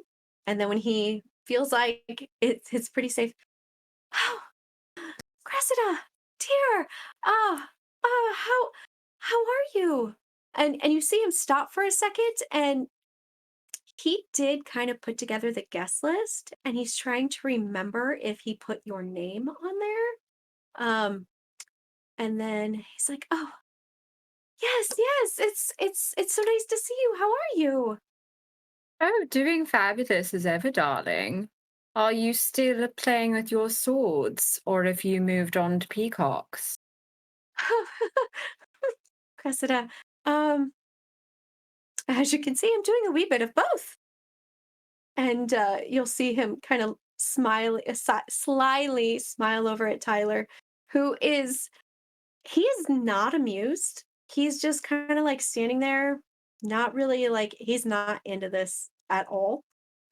So then Aaron the prince turns full focus back over to you. Yeah, so as I said, just a bit of both. It's a big night tonight. I'm so glad that uh, someone from my past can be here for this. This is great. It's great. It's quite the celebration. Now, I just have a question, darling. With all of this hullabaloo around, how has it been up until this point? How has it been? Has it been a has it been a crazy event, or has it been pretty low key? Have you seen everyone on the guest list? People that we know. Have you seen any strange characters? You know I love a good scandal, darling. Oh yes, I do remember that about you. Actually, I did give a handful of names for the guest list, and a lot of them are repeats from last year and the year before. But then my dear Edward, he kind of handled the rest of it. So with the masks, it's kind of hard to tell if there are scandalous people here or not. I guess you do have that trait of being able to sniff them out, so to say. um, hmm. One of my many talents, darling, as you know. But what about this? How is your uncle doing? How has he been handling this whole transition? Oh, Uncle Barry. Yes. Well, um, he well, I guess come to think of it, we really haven't talked much about it. Um, I mean, it was always understood. At the strike of midnight on my 25th, I would become king, and he would, take back the role of Baron as opposed to, um, Baron doing kingly things. Um, so I mean, I would assume, yeah, I guess he's happy for me. I know he must be just so happy for me. And he turns and he looks for Tyler, kind of for like comfort backup, and he sees Tyler in conversation with someone else. And so we're gonna put this one on pause, and we'll come over to Eleanor, and you walk up with to Tyler, and he's just standing there, and he just Few drinks, does yeah. not look at it. He's not into this party. He's not into any of this at all. Mm-hmm. I hold out. Like shot my drink, and then hold out one to him. Just say, I have never seen anyone look as bored as you do right now. How you doing? Is that for me? Yeah, then Yeah. yeah. And he also chugs it back. Yeah, I mean, I just I don't really fit in here, and I tried to tell him, tried many times to tell him that this isn't for me.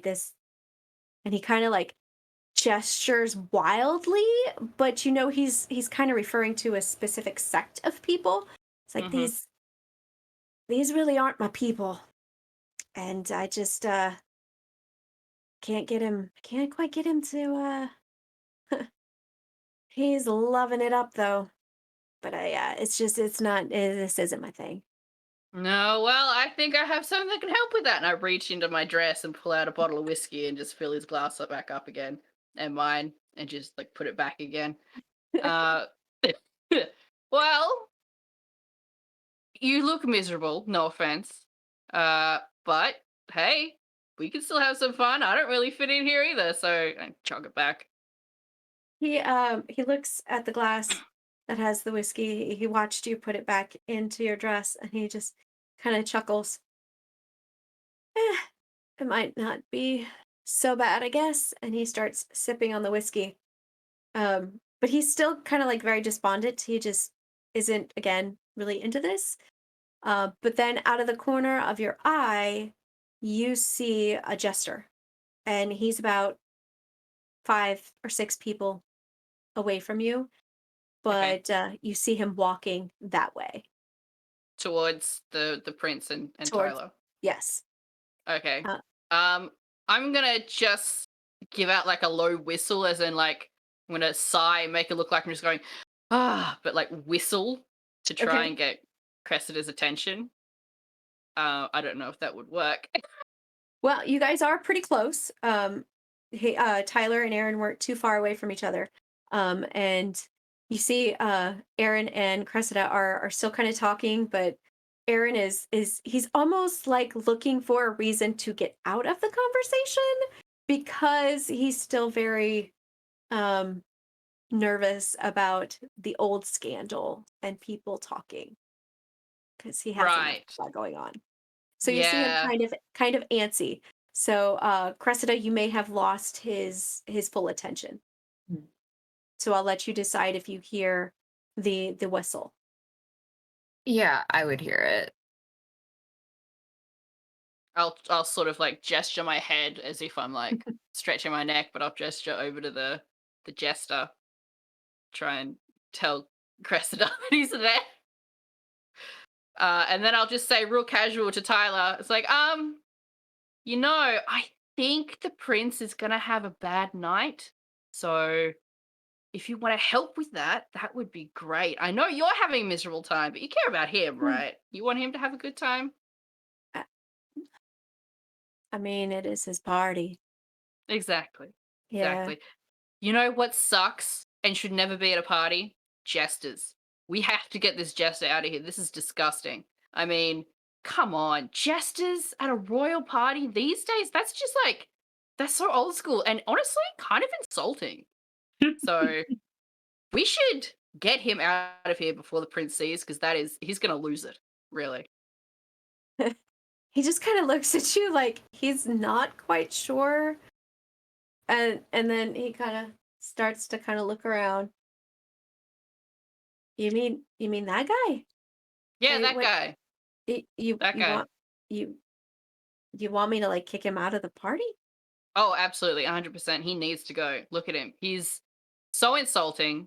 I mean, it's going to look so bad for the prince knowing that there's a jester here.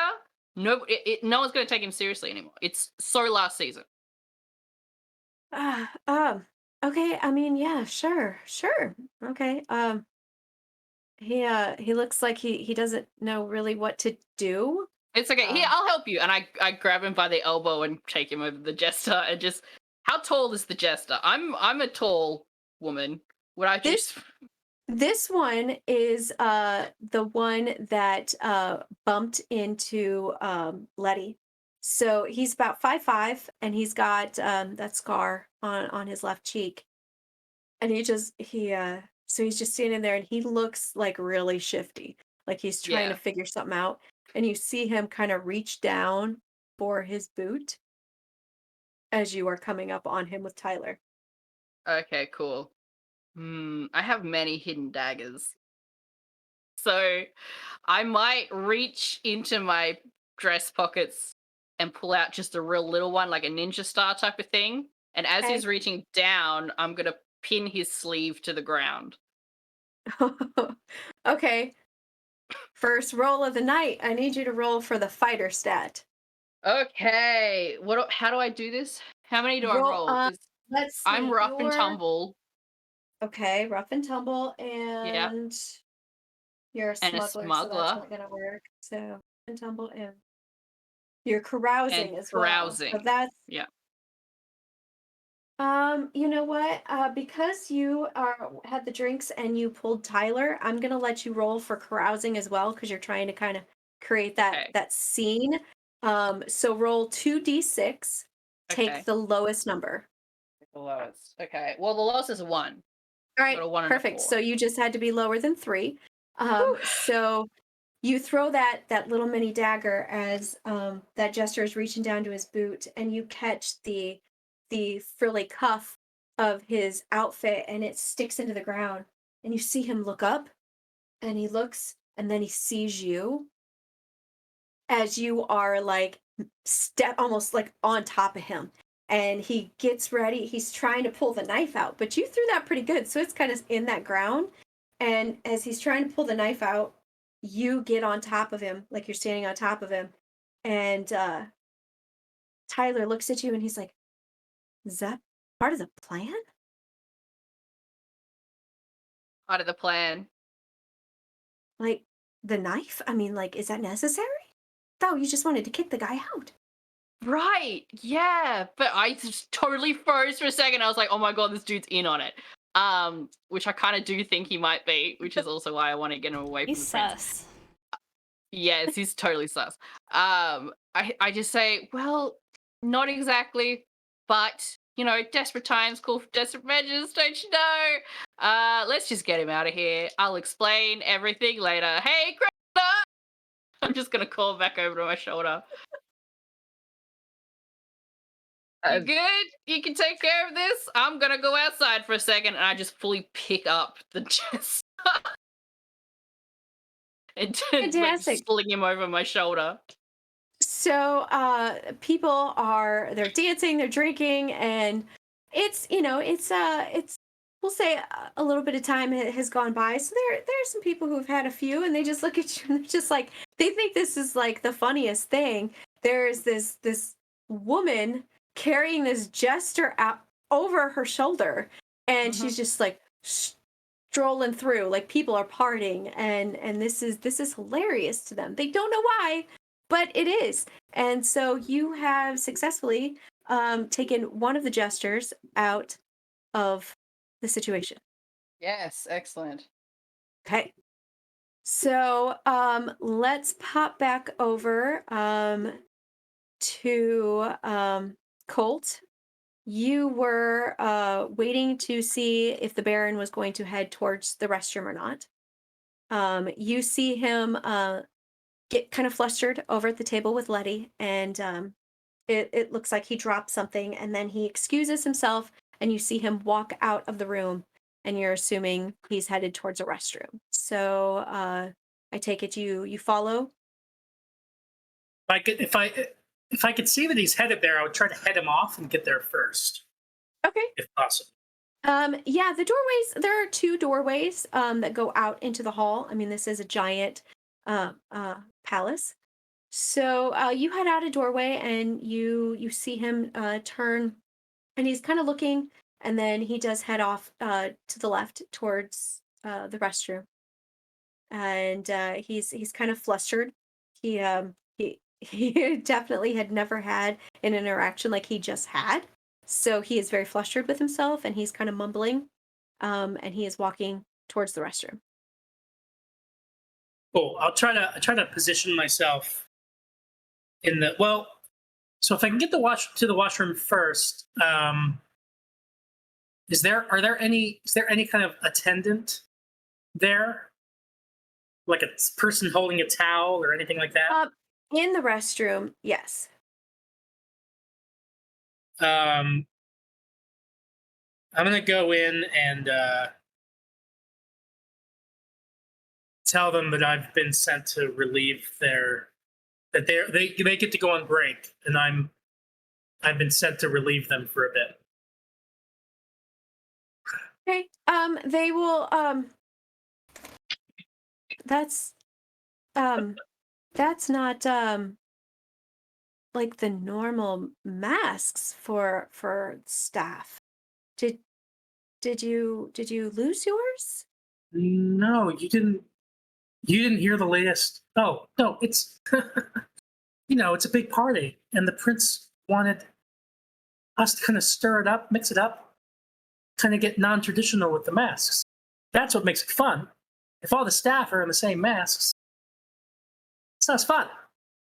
Yeah, I mean, sure, yeah, I guess so. I could definitely go for a sparkling champagne. Sure. I'll be back in say 10 minutes. Yeah, sounds good. Give me what I need to do the job. And he'll just kind of like turn and point at everything on the counter there. There's a towel, there's some moist towelettes, there's some mints, there's Sure. I mean, I don't know what all they have spread out in a guy's room, Yeah. restroom, but you know, all those things. Towels. Yes. All Looks those like a types of things. classic setup. I'm familiar with this stuff. You go enjoy your champagne, fellow proletariat worker. Yes. And so he looks one more time over at you and he's like, okay. And he heads out. And shortly after he walks out, the Baron walks in. What is he headed to? I'll kind of just watch him. Like I'll try to stay professional in my donkey mask and loose tie and t-shirt and suit jacket. Yeah, what's he up to? He walks over, he looks at you. I'll nod. Where did and he kind of moves his fingers like this. Wasn't Jerry supposed to have this post? Yes, sir. I was sent to replace him. Needed a break. Okay, well, yes. Okay, well, carry on. And so he walks over to the sink and he grabs a towel and you see him, he's blotting some sauce off of his suit jacket. Oh, sir, let me do that. I can do that for you, sir. Indeed. Sure. Yes, please. Yes. These accidents always happen when you're in the dining hall at a masquerade party. And I'll kind of look up as I'll look at his face, and I'll be like, "If you don't mind me saying, sir, your mask looks very sweaty, very drenched in sweat." Well, do you mind? it is rather hot out there. There are many people. Yes. Indeed. Would you like me to dry it off for you a bit? I don't. Or at the very least, no. Here, I'll show you. I was trained in this, and I'll kind of lift up his mask a bit. I'm like, if we just dry off some of the sweat here first, and I'll take the towel that I was using to blot the sauce, and I'll turn it over and use the non-sauced part, and I'll kind of start patting at his face underneath the mask, just to soak up some of this sweat. I think that would help. And oh boy, this mask it's drenched and oh, do you smell that? Well, it's an acquired scent. So If you'd like. before you try to do any more, I do want you to roll for lover.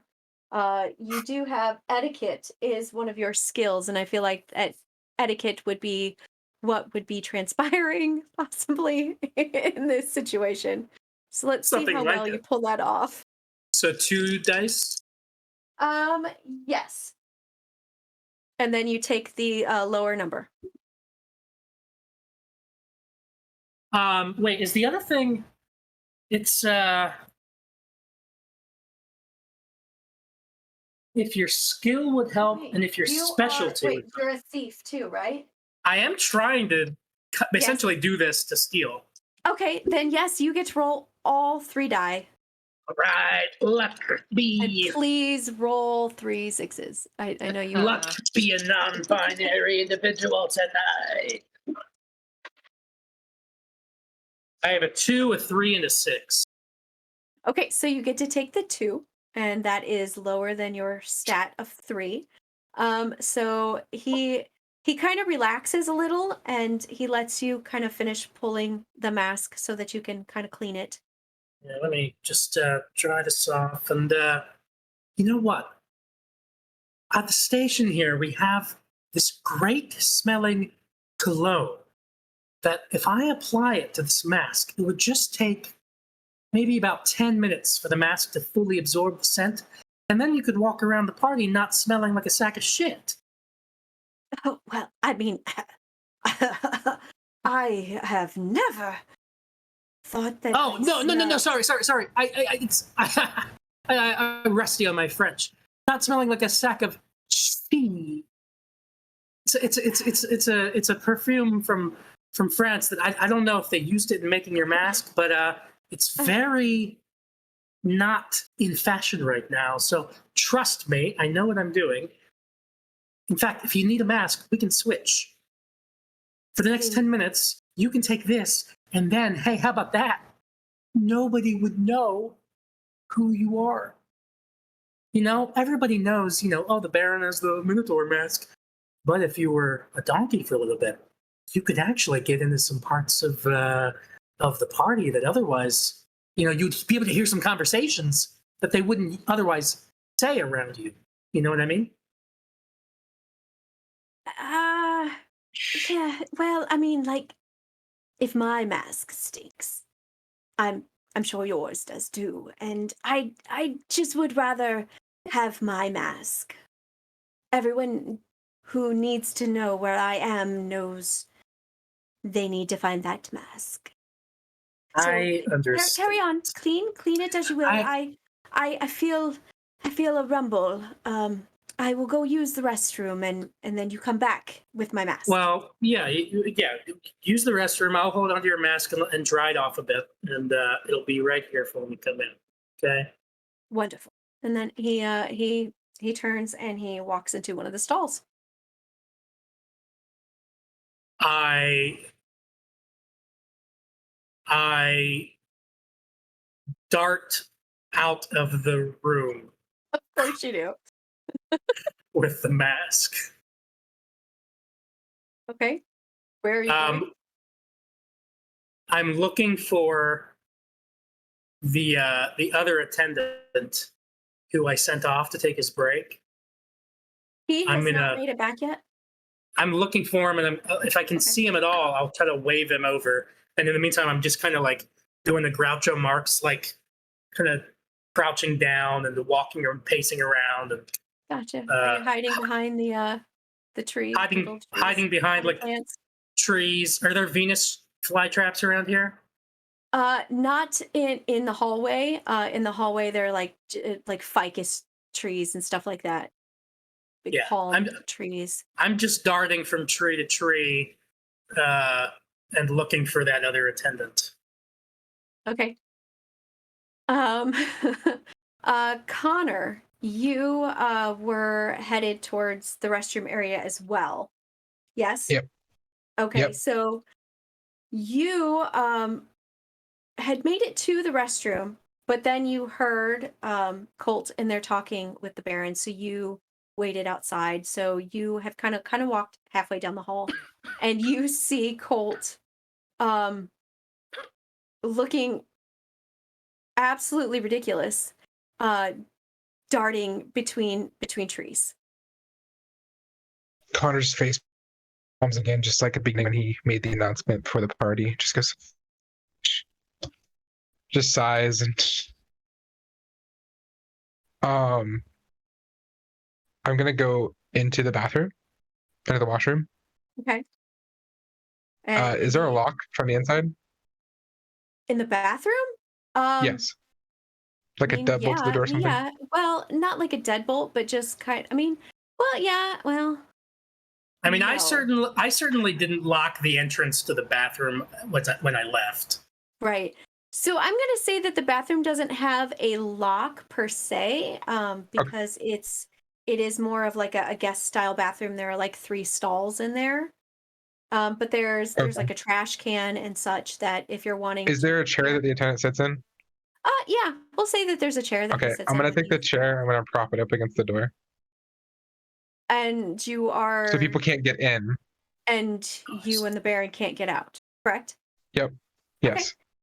You hear you hear some very gnarly grunts coming from the middle stall. But the Baron has not come out yet.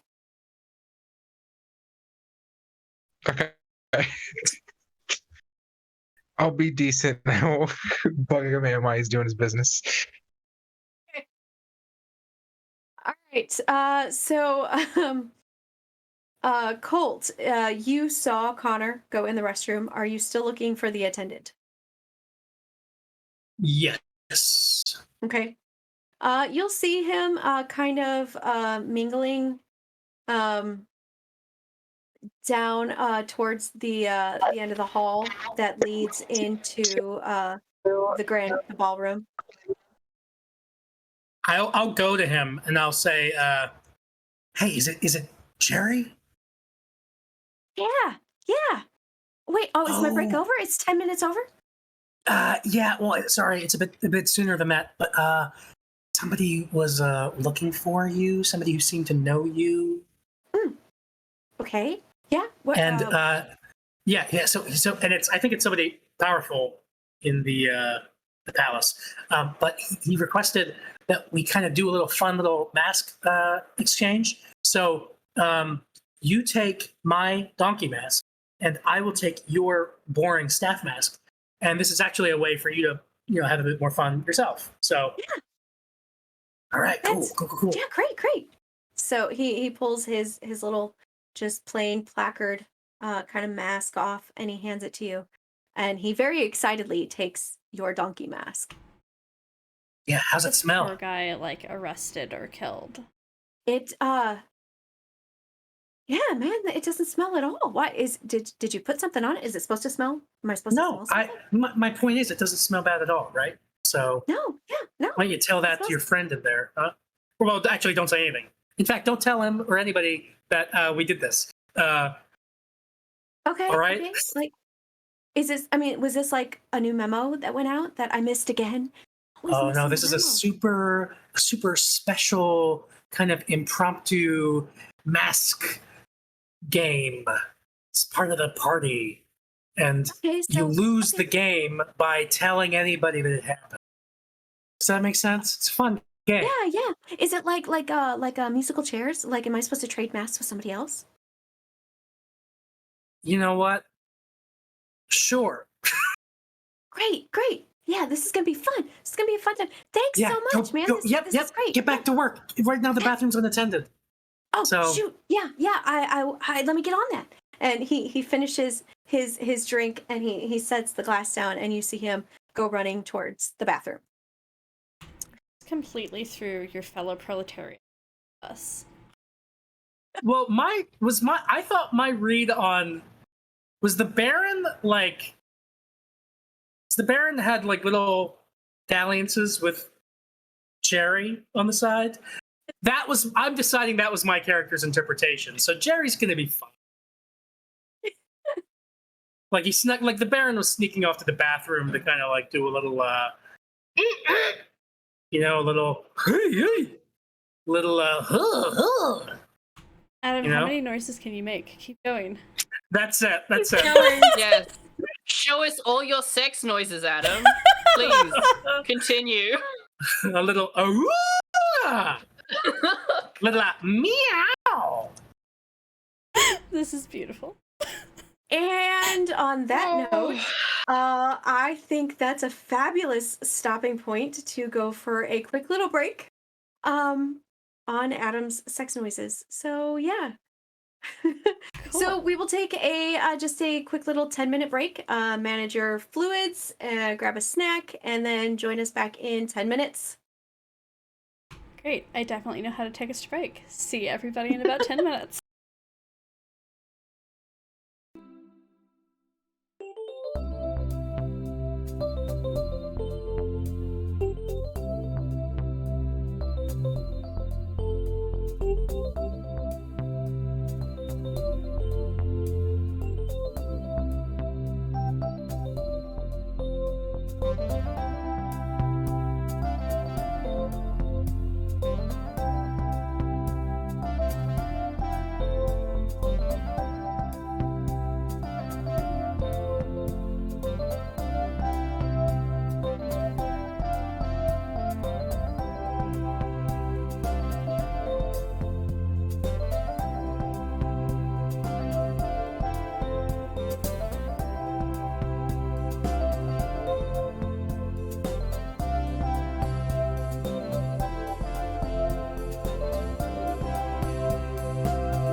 Hello, I hoping we are back and that you can see and hear us. And I can see us, but I don't have any sound going on here. So hopefully they can hear us as well. Okay, so we left off with Eleanor and Tyler escorting a jester out. Cressida was still trying to have a conversation with the prince. Colt very slyly managed to steal the Baron's mask and leave him in a bathroom. Connor has locked him himself in the bathroom with the Baron. See, it's a stupid thing. My nose. Oz is very awesomely playing the violin. And poor Letty has been left at a table. So we are going to pick up with Oz as he is with the band playing the violin. You were able to see Eleanor lift up and fireman carry this jester, this very angry jester, out of the party. And He kind of mumbles to himself. Okay, go ahead. No, I was just saying, kind of mumbled to himself. By the prince. Well, this is going well. This is definitely not the first time Eleanor has done this exact maneuver. It's fine. Fantastic.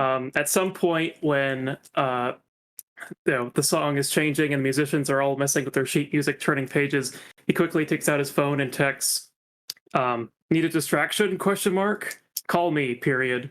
And then puts his phone on the music stand with the screen off, and then continues playing on.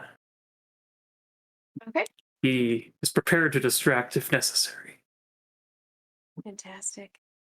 As you do that, you see a second jester enter the ballroom, and he is scanning the crowd currently. And he looks over towards the band, and he looks, and then he looks like he sees his target. And then he starts making his way through the partygoers. We are going to pop back over to Letty, who is, I'm assuming, still standing at the table. Yeah. So Letty's getting pretty bored and doesn't really understand what she's supposed to be doing. So she's gonna go look for either a hot woman who's DTF or one of the jesters. She's good with whatever she finds first. Okay. I thought Letty had more to do. I took a bite of something. I'm sorry. I do that to Rachel a lot. Okay. So, you actually see both. So across the table and back down towards the grand ballroom, you see this very tall, I'm gonna say Morticia Adams-ish, as far as like the dress. Her hair is that very long black hair parted down the middle, and she is just wearing a simple black mask that is kind of made out of like lace. It's like very scrolled and lacy, and it's just it fits her face very firmly. And she's just standing there, and she's kind of holding a drink and just very much looking like she is also looking for what you're looking for. But then you see her, and then you see the third jester leave the dining hall and enter into the ballroom. Was this the jester that ran into me that had the kind of sexy scar? Jester. No, that you don't know this yet, but that's the one that Eleanor carried out. Oh, so that was just like out of play. This one is this one appears to be smaller than the other one you saw. Actually, this one almost looks like it could be a woman. So maybe 2 birds with 1 stone. I'm gonna go after the jester. Okay. So you the jester is like just leaving the dining hall and entering the ballroom. So I'm gonna kind of cut in front of them and cut them off and be like, look them up and down and be like, hey, I love clowns or jesters, whatever you. I love your whole aesthetic. It's real good.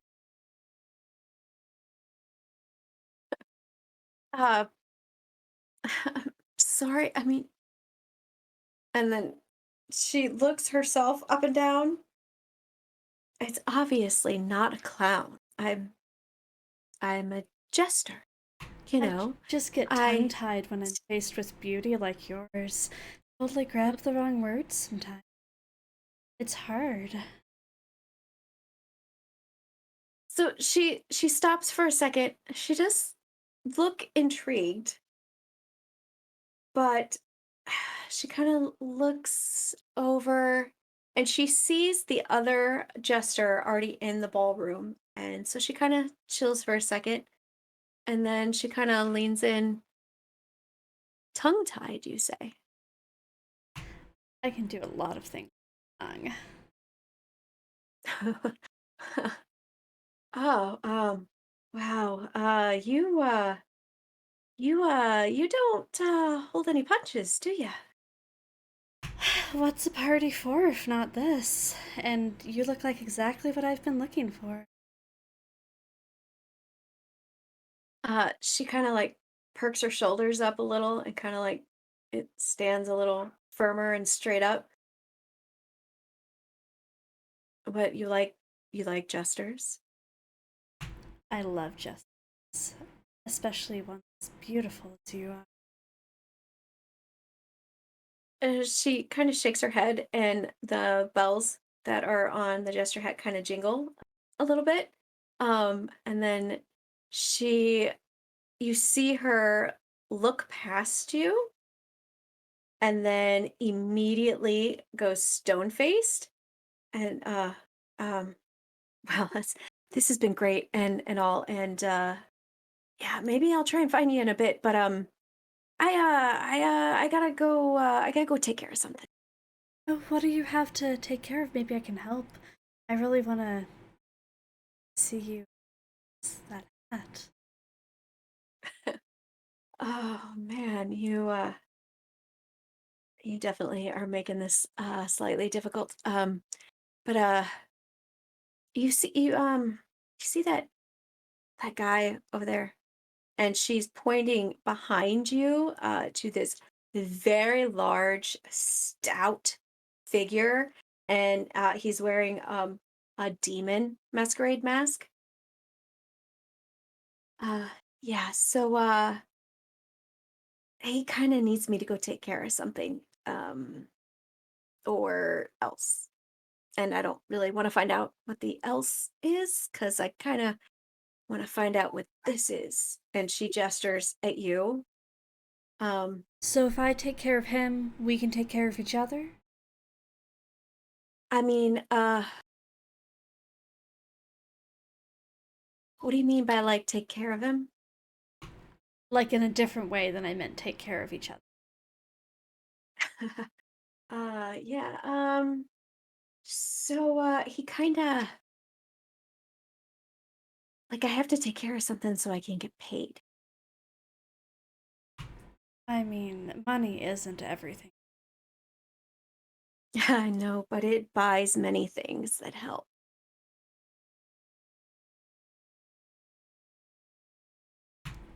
I'm gonna offer to give her money. That's not where this should be going.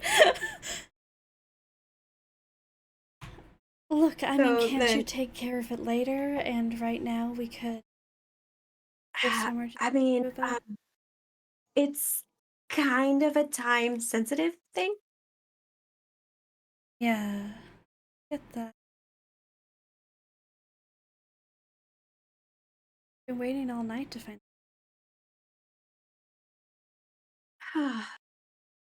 Ah, well, shit. And you'll see her kind of glance over at there's a giant um grandfather-esque clock, and you see her just kind of like look at it and be like, I mean, I've got it's like 10:30. I've got an hour and a half. It has to happen by midnight. And you just kind of having this like internal conversation. And I mean, yeah, sure. What's one dance, right? Yeah, let's go dance and see where the night takes. Okay, so she grabs your hand and leads you into the ballroom. And then Oz, you see you already saw the one jester. You see this other jester come in leading Letty into the ballroom. Okay. Mm, So we will hold off there for a second. Cressida, are you still speaking with the prince who was standing there? He did see Tyler walk off. And so now he's a little flustered. Would he have stayed in the conversation or would he have tried to rush after Tyler? Um, unless you had like something really, really, really like fun and important to talk to him about, he probably would have been like, "Oh my, where did Tyler get off to? I should really probably, yeah, I should go and see. I should go and see what he's up to." Okay, And then, so yeah, with him doing that, Cressida would just be scanning the room, staying nearby, but not close enough to make it an uncomfortableness. Like he wouldn't notice she was there, but she always has eyes on him. okay. And then Eleanor, you have made your way out of the palace. You're down in like the flower court area, and you're still holding on to this jester. What do Mm-hmm. you do with him once you get out there? I dump him just on the ground. Okay. Preferably away from other people. We're just sort of like in a little corner somewhere. Okay. Yeah. Um, Most of the people are indoors. There's only like a few people still outside, and it's a big flower court, so there are like giant cement style vases and big trees and flowers. So you're fairly sure that you could find some cover. yeah, okay. So find a bit of cover. Tyler's still with me? He is, but he's very unsure as to what is going on. Okay. I'm just gonna say to him, just stick with me just for a little longer. I just want to make sure of one thing. So I dump the jester and I just say, so what's in your boot? What do you mean? What's in my boot? Oh, what do I mean? I mean, what's in your boot?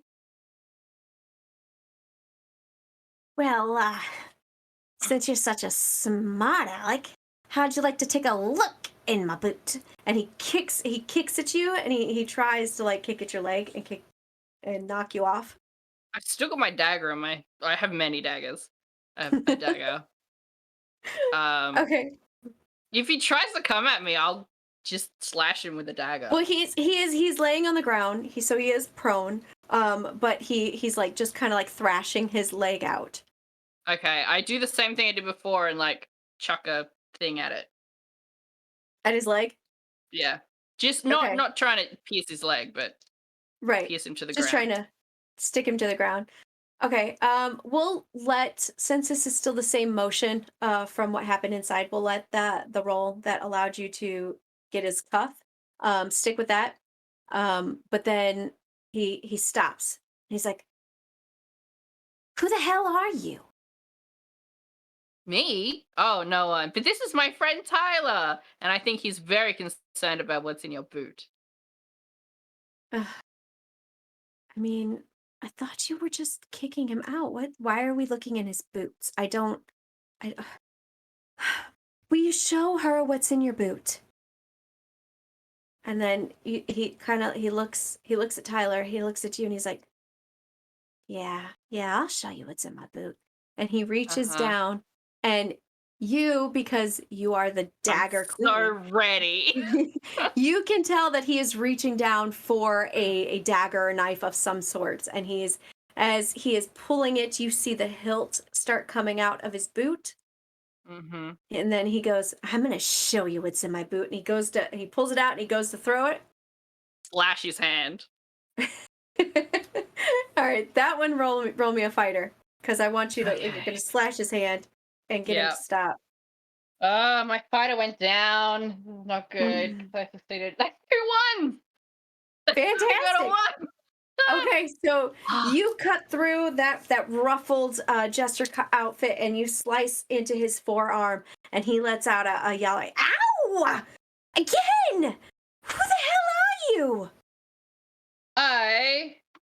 I'm too tired to role play. I'm so sorry. I am so sick. I'm just gonna say, well, I'm a friend of Ravenface, whatever his name was. And he's asked me to Edward. keep an eye on you. So I'm gonna need that knife. Well, shit. And you see him kind of like, he's nursing his arm. He's like, "It's only a couple hundred gold anyway. Shit. Here, fine. Take it. Take it." Thank you very much.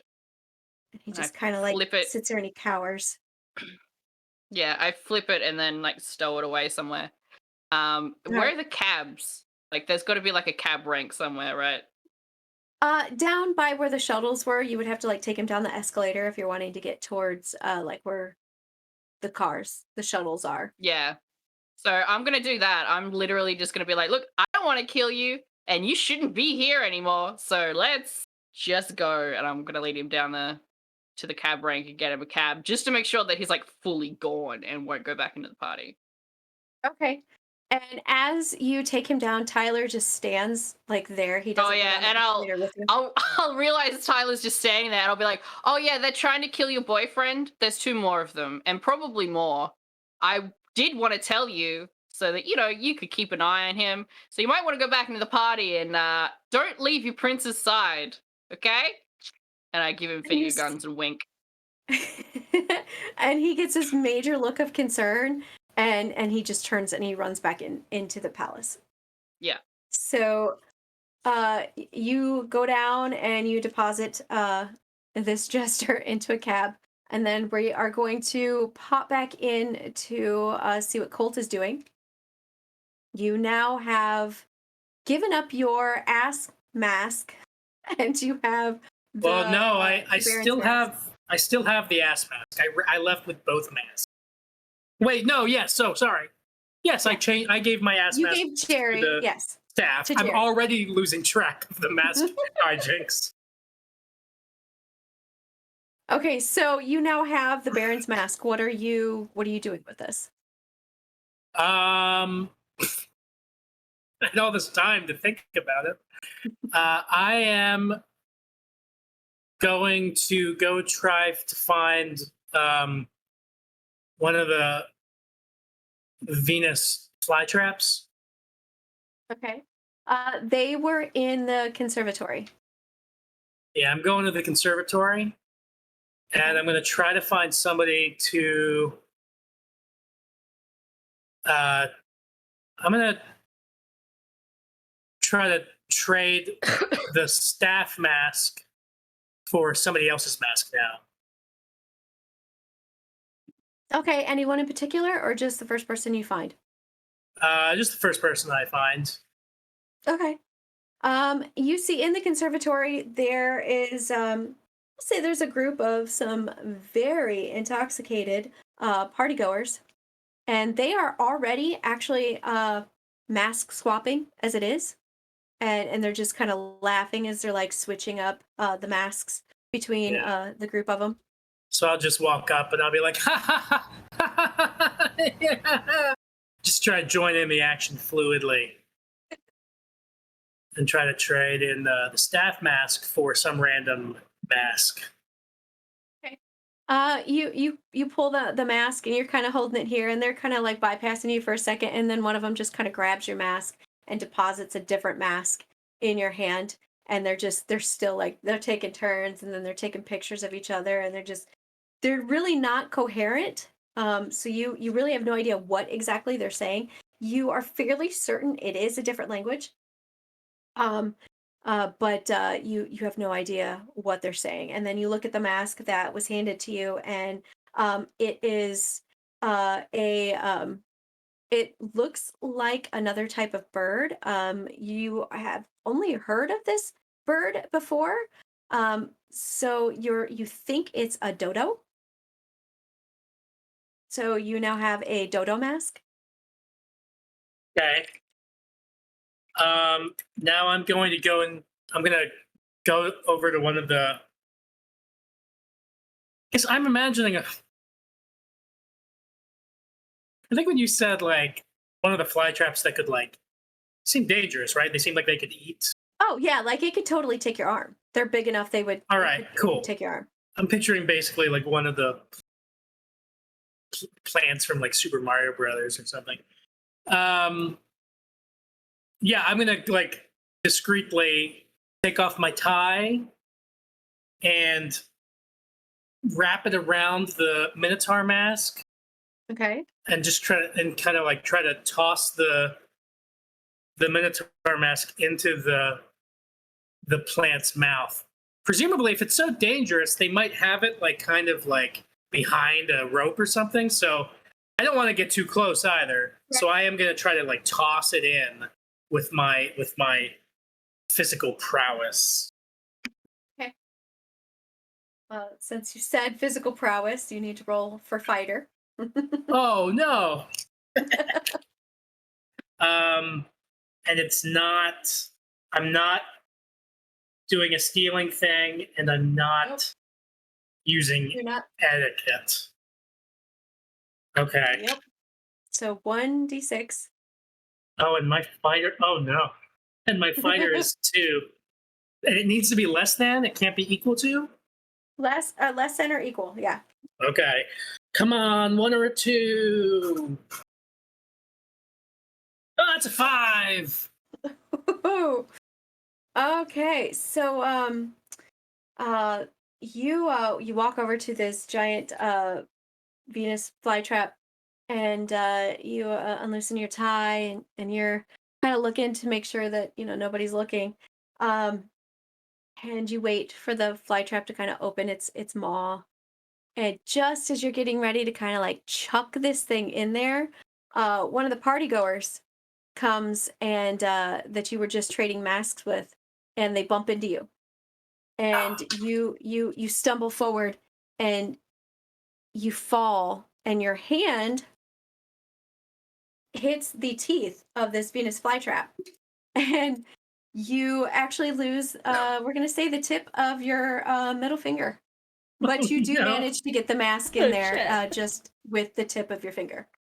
All right. So the mask and my tie are disposed of, but I lost Yes. the tip of my middle finger. So something went wrong and got more complicated. Yes. And so I add a point to the fighter, so I'm back to 3 and 3. Perfect. Okay. All I'm right, good then. Connor. I'm just gonna party the rest of the night because I think I contributed my part to the plan, You, and I think I've been I- very helpful. What I was plan? gonna point out how the rest of us are like, oh yeah, let's save the prince, and then Colt is like, I'm gonna play with masks. I will- help at all. I will I have my text own every- game to play. I will Yeah. text. I will text everyone a picture of a bowl, and then a picture of a mask, and then a picture of, I guess, like 7 question marks. I'm just gonna text back question mark again. So, I'm just partying now, so you all figure it out. All right, Connor, you are in the bathroom, and you hear somebody knocking at the door. And they're knocking very, very fast. They're trying to get in there. And then you hear hello, hello. I'm supposed to be working shift in here. Hello. And then you hear coming from the middle stall. Uh, uh, uh, uh, uh. And then you hear a little rattling of what you assume is the toilet paper dispenser. And then you hear a flush. And then the middle stall door starts to open. What are you doing? I'm just sitting there leaned against the wall with like my arms crossed, Okay. and I'm waiting for him to say something. Sure. He walks out and he looks around and he is expecting to see the ass mask wearing attendant with his mask. And he sees you and he's like, yes, whew, sorry about that. Sometimes the meatballs don't quite sit very well. Have you seen the attendant? Where's the attendant? He has my mask. He was supposed to clean it because apparently, yes. Well, yes. Have you seen the attendant? Nope. You were the only person in here when I came in here. And he looks at you, and then he does see that the chair is propped up against the door. And since he's no longer wearing a mask, you completely see his face, his eyes go wide. And what are you doing? So I don't follow the typical rules of men. I follow whatever divine purpose leads me. And I came here tonight because I was told something rather ominous about you. And I've come to see if it's true. Oh, I don't. Whatever are you speaking of? Do you not know who I am? I am a very, very important person, and Oh, I don't care about your status. It means nothing in the grand scheme of things. oh, my dear boy, it means everything in the grand scheme of things. Connor like uncrosses his arms, and as he does it, there's a pistol in his hand. He immediately he steps back, and he kind of throws a shoulder back. My dear boy, I think perhaps you might be on the wrong side of your cosmic purpose, as you called it. Okay. Well, tell me, which side should I be on? Isn't it obvious? The side that will hold all of the power in only a short time. So, the truth I was seeking is, do you plan on killing your nephew, the prince, tonight? Do I plan on killing him? Of course not. I would never kill him. He's my nephew. Yeah, and what about the jesters? What do you mean, what about the jesters? You asked if I was going to kill him, and I said no, I would not kill him. I have this very lovely lady out there who I was speaking with until I had this issue. I would like to get back out there. Okay. So if you could just step aside and maybe we could arrange something. Sure. Well, as we speak, your jesters are no more. They've been routed and taken care of. I'm using my lying now, by the way. He, okay, so you're using your line. Go ahead and roll for me. That actually would be lover, I think. So you get to roll 2 die. And okay. Oh boy. That's a 6. Both of them? Oh no, the first one was a 6, sorry. Second one Okay. was a 2. I'm sorry. I didn't hear the other Okay. part. Yeah. So you get to, when you use a skill as well as the roll, you get to roll 2 die, and then you take the lower of the die. So since you rolled Okay. a 2, and this is the first time you've rolled, you're under your 3. So Okay. he kind of scoffs. And immediately he starts to kind of perspirate on his forehead, and you can see he very much would like to get through that door. I assure you, I have absolutely no idea what you're referring to, but I think that maybe I need to get out and check on my nephew. You have one last chance to tell me the truth. And he pulls back the hammer on the pistol. And he stares you in the eye. You would never shoot a baron in his own palace. Your title, your material wealth, and your belongings mean nothing to me. Well, then what does mean something to you? My overall spiritual purpose for this world. I lead a life that the divine chooses for me. My path is already chosen. And your path has chosen for you to kill me, to shoot me in the bathroom? I assure you.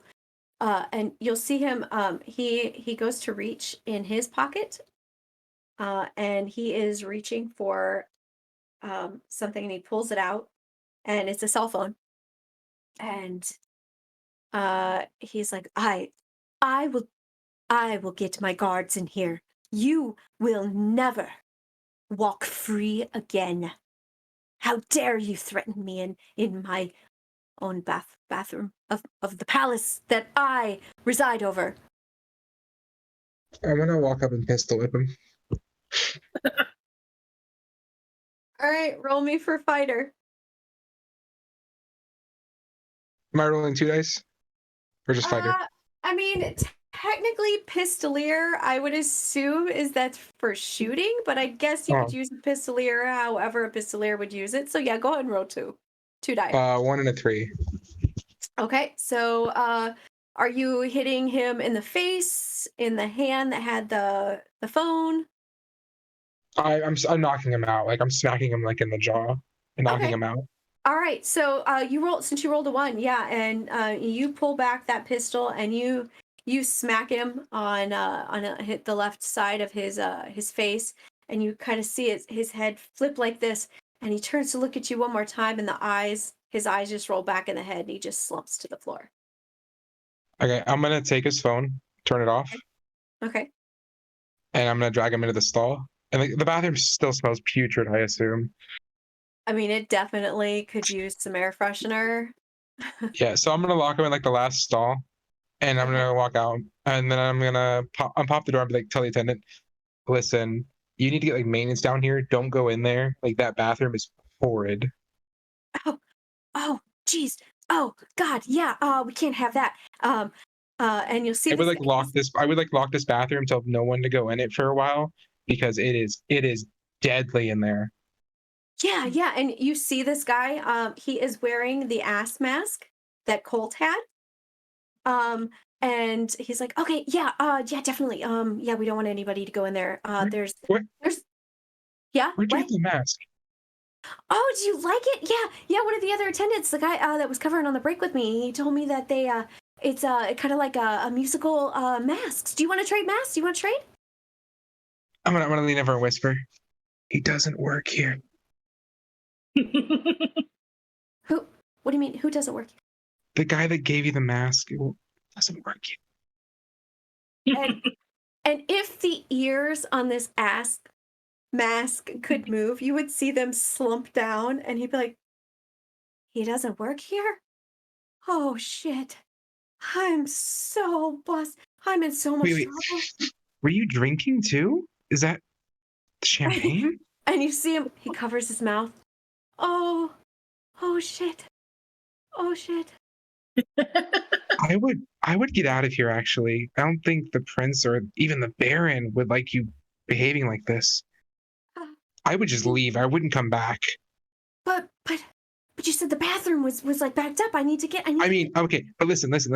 If they find out the bathroom ended up like that while you were drinking, you were gonna be in so much trouble. Oh my god! Oh god! Oh god! I will go inform someone else. You should just go home and rest and like Oh god! Oh god! pretend you were Thank you. kidnapped or something. I don't know. You're Oh gonna my get in a God. lot of trouble. You're so right. You're right. Oh my god. Oh god. Oh. Okay. And he's just gonna be like, "You're a lifesaver, man," and he's just gonna take off down the hall. Okay. I'm gonna adjust myself, make sure the phone is like properly hidden inside my jacket, and I have my phone on me. And I'm like, distraction would be good. Get people away from this particular hallway. Right, sure. Yeah. You walk out, and there are a few people kind of like in the hall, and you walk out, and you're like, "Oh god, whew. Do not go in there. Do the Ace Ventura. Do Yeah. not. Do that. Do the Ace Ventura." Woo! And people are gonna look at you, and they're actually gonna sniff the air, and they do smell a little something coming out of there. And so as far as you know, that bathroom is pretty much off limits, at least for the people in the immediate vicinity. We are gonna pop back into the ballroom now. Cressida and Oz, you see that Letty is with one of the jesters, and that the other one is making a beeline for the prince. He is pushing his way through all the dancers, and as he's doing so, he actually is reaching up underneath his left sleeve instead of his boot.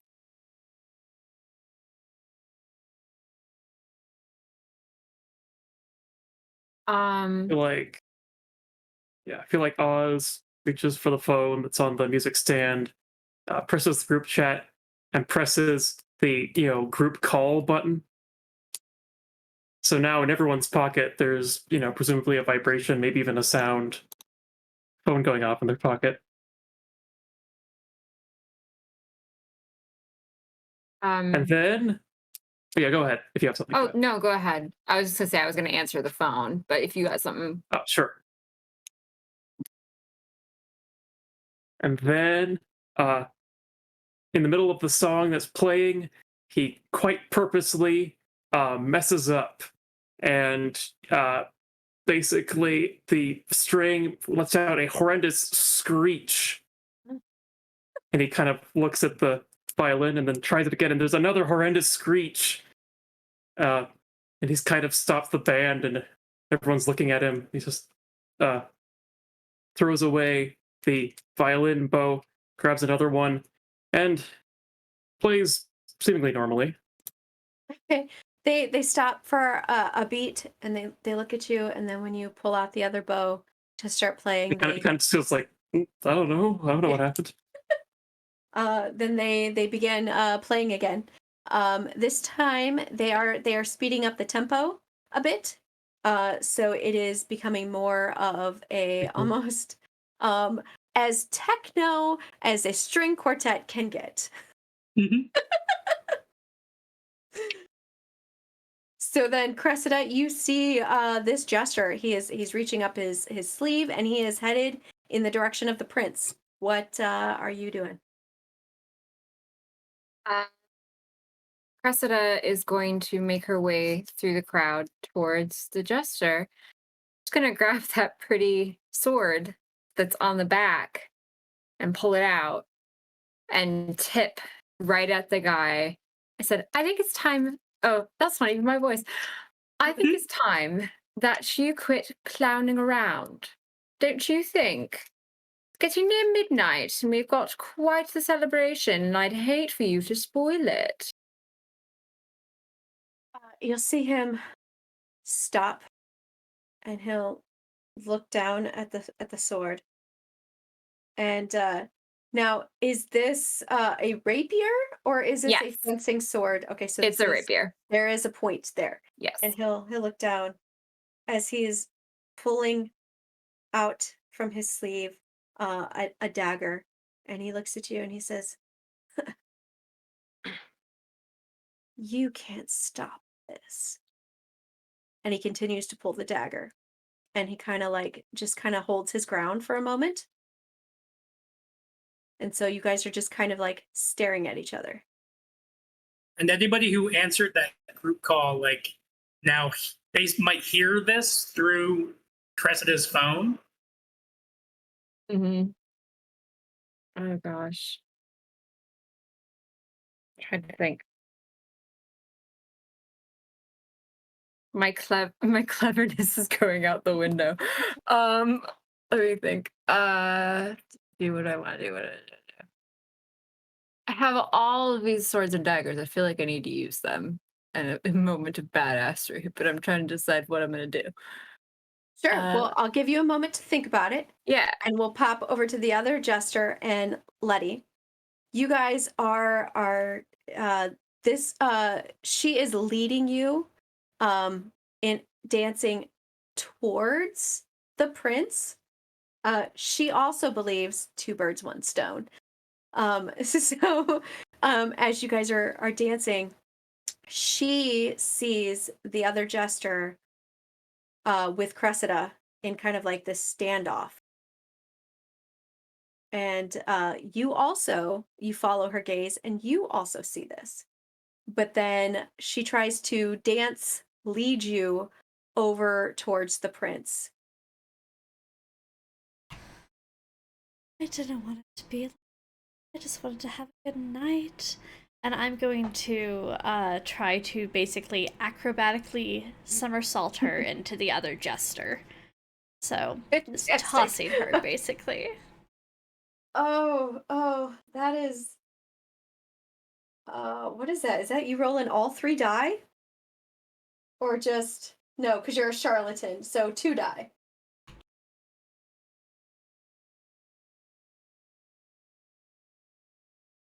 So I got 2 3s. Okay. If you meet or beat, or meet or under, you do it. So describe to me how you acrobatically flip her in the air. So she's leading the dance, right? And I just kind of grab her by her wrist and just kind of flick her. And looks like you're flicking a whip or something, but instead it's just flicking her at the other jester. And she just goes tumbling through the air and hits them. Okay. So, Cressida, as you are contemplating if you are going to stab this guy with your sword or if you are going to do something a little more close contact, you hear, "Oh my God!" And this people step backwards as this other jester just comes tumbling into the air and slams into the one who you have your sword pointed at. And they both just kind of tumble to the ground. And then Letty comes running over as well. I didn't kebab them, right? No, he would have hit Okay. them, and you kind of would have pulled back as you saw Okay. this, because it was more like you see this jester coming, and you just kind of huh, and then you lowered your sword. Okay. They are now laying on the ground, on top of each other. And there is now a crowd of people looking, wondering what's going on. I'm gonna text the group chat, like, while we're on the phone with each other and be like, hey, demon mask dude, also. Subword ballroom, leading the jesters.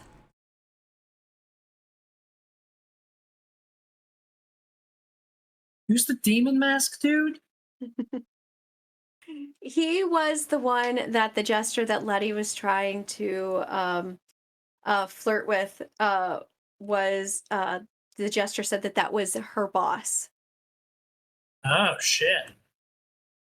Well, Colt has been on the call, and he's been kind of walking along, drinking, occasionally refreshing the handkerchief or napkins that he's been using to soak up the blood of his missing middle finger tip. And he's getting pretty woozy from the blood loss and the drinking. He's having a good time. But he's at least approaching, I think, wherever all this action is going down. You actually see, you got the text and you saw this, and you actually see a giant man in a demon mask. But he looks kind of flustered, and he looks like he's trying to make a Irish exit. Oh, I'm so drunk and woozy, so I'm gonna take out my epee, and I'm just gonna attack this guy. Oz begins to improvise, and the band starts leaning more toward boss music than techno. All right, that's gotta be a roll, right? Because he's a performer. He's got a roll. That would be a lover roll, and then you have to roll a fighter roll if you're attacking this guy. Yeah. Yes, I think that'd be 2 dice because what was it? One dice because artistic. So it's 2. So 1 2, is for sorry, the yeah. action, and then 2 is if your skill comes in. So I would like to argue that I roll 2 dice because it is not good etiquette to do an Irish exit from the party, and that's why I'm attacking him. Okay, I'll let that fly. So I'm gonna be real dumb here. What is an Irish exit? An Irish exit is something I am a queen at, and that is when you just basically ghost everybody at the party. You don't just- fucking tell anybody you you're leave, and you leaving, don't tell anybody you're leaving. I've done that so many times. Okay. Oh, yeah. I do it all the time. Relatable. Buddy. What'd you roll, Joel? 1. Fantastic. So you start playing, and you're trying to make this more what tempo? Like a super fast tempo? Yeah. Or- okay. All right. So you're up there, and you're doing whatever it is the violinist is doing, and then you start speeding it up, and then the rest of the players they're playing, and then they start kind of like looking at you, and the faster you go, you see them like start sweating, and like balls of sweat are just like rolling down their face, but they are keeping up with you, and it has now changed to a super fast tempo on the dance floor. And then what did Colt roll? I rolled a 5 and a 2. Okay. So I'm gonna I like, along with Oz's improvised music, I'm gonna like do a bunch of like fancy sword work that gets increasingly like fast and swoopy through the air as I approach the demon mask guy. Okay. And then I'm gonna take off the demon mask with the sword. Okay. You do catch him off guard because, like I said, he's very flustered and he is trying to just make a beeline for that exit door. And you hit him, and you knock the mask off of him, and he stops and he looks at you, and he's very flustered because that mask basically covered his whole face. Yeah, and I'm just gonna be like, aha! The real prince or baron is here. Probably. That's the plot, right? I'll have you on a cheese plate, Baron Prince. Whatever are you going on about? What the hell is wrong with you? Or are you the real Raven? What? Ah, He bends down to pick his mask up because he is not having any of your nonsense. And he grabs his mask. He's like, whatever is wrong with you? I just it's a little hot in here. I just need to go. no, everybody, attention partiers! And I'm gonna stumble on top of I don't know, one of the a block nearby. Well, there's no Venus flytraps in here, thankfully. No. So attention partiers, everybody, attention to me. How many people can I get? You are on top of what? I've You're like clambered on top of of a staff member, like up onto his shoulders. Are you near the band? You would have caught the demon-faced guy like right outside. So I mean you could have kind of like walked around and I've kind of backed him up toward the bands if possible. And I say Okay. attention, and I use my epee to kind of like conduct the music to stop. Oz, you see Colt looking either very intoxicated or just dying. You're not quite sure which, but he looks like he has something important to say. So but he's like gesturing for you to stop playing. Oz, starts walking in front of all the other band members, grabs the violin bow and kind of whacks them on the head. Hey, hey, hey! They all stop. They're like actually relieved because they can breathe for a second, and then the music stops, and then everybody turns and they look. They're looking to see why the music stopped, but then they see. Ladies and gentlemen, the entertainment this evening. And he sort of, moves one hand toward Colt. I'll kind of try to shift into like stand-up mode, I guess. Is there like a microphone? And I'm gonna try to do my best, like cynical stand-up act, like a Mark Maron type. What is the deal with secret masterminds of Venus jester traps? Sticky move.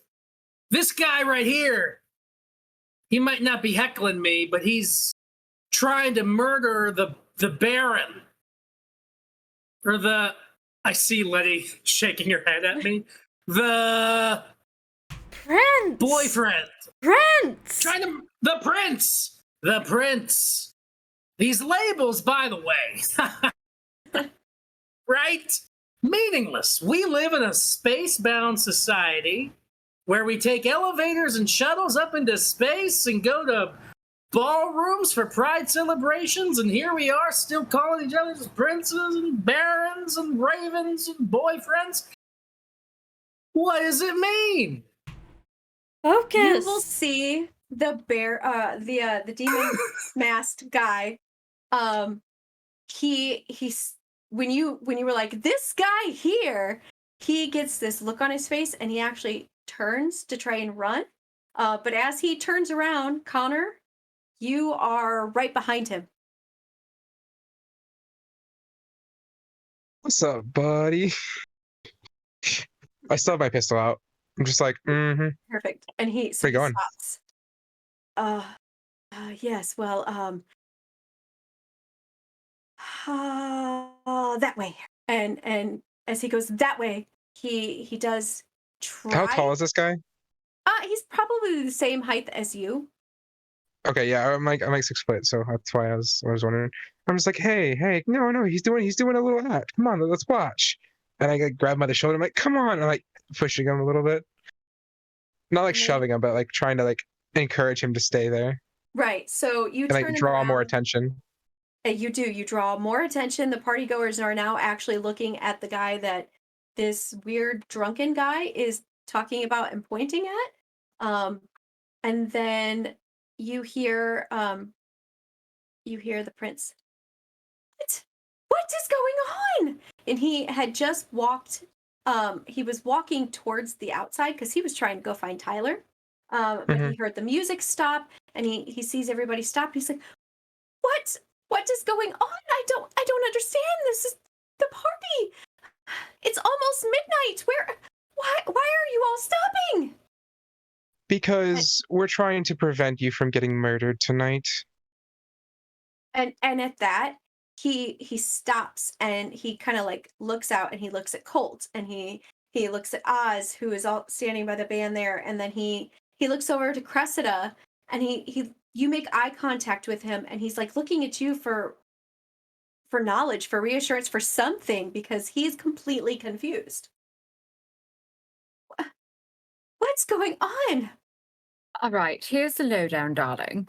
We were sent invitations, and we were also told that we were here to save your life because your life is in danger. Someone here was trying to murder you, most likely that bougie asshole of an uncle of yours who's always scheming up to something, the Baron. And on the stroke of midnight on your birthday was the intention of when you were going to be murdered. So we've all been here working our asses off, making sure that doesn't happen. So you don't have to worry your little pretty head off. Our ass masks off, in my case. And I walk over and I hand him the Baron's phone. And I'm like, here. And he looks at it and he presses on the screen and it lights up. And there are actually a couple of missed text messages from a number that says, situation has gone wrong. I'm getting the fuck out of here. And then he looks at it and then he looks back up at you and over at Colt. And then the guy that you are holding. Where is my uncle? He's knocked out in the bathroom down that hallway. And he stops and he turns and he looks behind him as Tyler is coming up. And behind him is Eleanor. And he's just like, I don't understand any of this. And he sees Tyler. He's like, Tyler, where have you been? Do you know what's going on? And Tyler's like, so the escalator's out. And I had to run all the way up the stairs. That girl, she said somebody's trying to kill you. And then he stops and he sees everybody and he sees that Letty and Cressida have two gestures on the ground. He's like, there's more gestures. What? Man, I can't take this kind of drama. I don't know that this is gonna work. And he just kind of like slumps down and he just sits there and he's kind of like out for the count. And Prince DeKemp, he's like, I don't understand.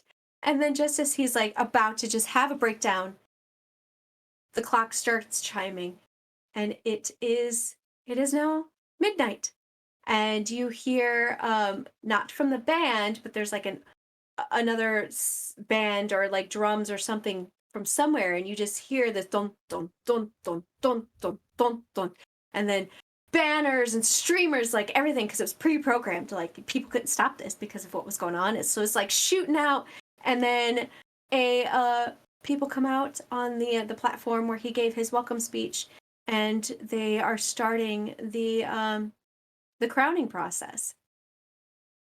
And so he looks at you all and he's like, you all really, you came to save my life. I shall have you all rewarded. Just absolutely rewarded. But please, how did you know that this was happening? I point over to the guy in the Raven suit. And he looks, he's like, Edward? Oh, my trusted Edward, You saved me. You saved me. You saved me. Oh. And he walks over and he just starts kind of like hugging on Edward. And you hear, hear ye. It is now time to crown the king of Moonstar Palace. And then the lights start to fade, and then one spotlight has picked him out of the crowd as he is hugging Edward. And everybody starts cheering and clapping, and there's excitement. And Cressida, you have kind of like kept your sword on the two jesters, and security is now coming over to you, and they take them, and security has gotten the demon face guy, and you guys look over and you see that security is also dragging an unconscious Baron towards the ballroom. And Prince DeKemp walks up the stairs as a prince and walks back down as a king. And you guys have all saved the day! Yeah, but somebody's got to let this guy know that his life is still in danger. Yeah, Oh, he's not going to 100%, survive yes. the week. But we did it tonight, y'all. And I didn't get to hook up with anybody because I saved the day. So. Yep. I mean, Sorry, There was I have 5 points in lava now. I was so 1 point away. I'd be up for Ooh. it. gonna say the night Ooh. is still young. The night is still I mean, very. the party is still going. The bad guys And have been then, arrested. You guys are being rewarded and honored. I mean, I would imagine the tale you could get for the honor and rewards that you guys are getting. I mean, Letty is going to have to turn people away. Gonna find so many goth girlfriends.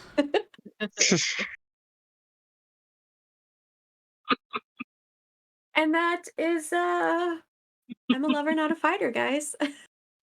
That was ridiculous. I had a lot of fun. so much fun. I really thought that that a plan might emerge from the mask stuff, but then it definitely didn't. I'm kind of thankful it didn't, because You should play game, which is quite fun. You almost lost your arm and hand. Yeah, You lost a middle finger in the process. lost a Just lot the of tip. blood. yeah, Although it would have been funny was- if like you flipped off the cloud and it's like missing the tip. That's what the Baron saw as they were dragging him out. It's just like non-existent middle finger. Yeah, I tried giving him the middle finger and I couldn't.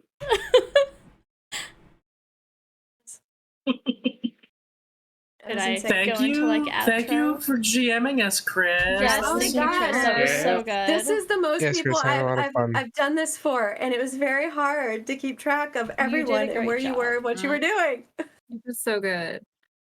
Yeah. Okay, so before we Insane. go, we have a giveaway. yes. And I know Oh, how you. to do this. I'm gonna click buttons and it's gonna work. So somebody is gonna win something in a second. and in the middle of the ball, there's a raffle ticket drawing. Yes. And the winner is... Dun dun dun dun dun dun. Dun, dun, dun, Rachel, dun. Imagine- you won a Yay, huge Rachel! game bundle that was part of a charity bundle to support trans people. So either Galway or I will be DMing you about that, but not right away because we need to get his parents from the airport. But you are a winner! Yay! You get 75 games, I think. It's going to be awesome. Oh wow. We know who's Yeah. hosting game night next. Okay, I mean, had she's this, usually hosting game night. But It's kind of sad that Tyler just gave up at the end though too. Tyler's like, I can't do this. It just plops down. Yeah. I mean, yeah. It's for the best, really. He belongs Yeah. with Edward anyway. 100%.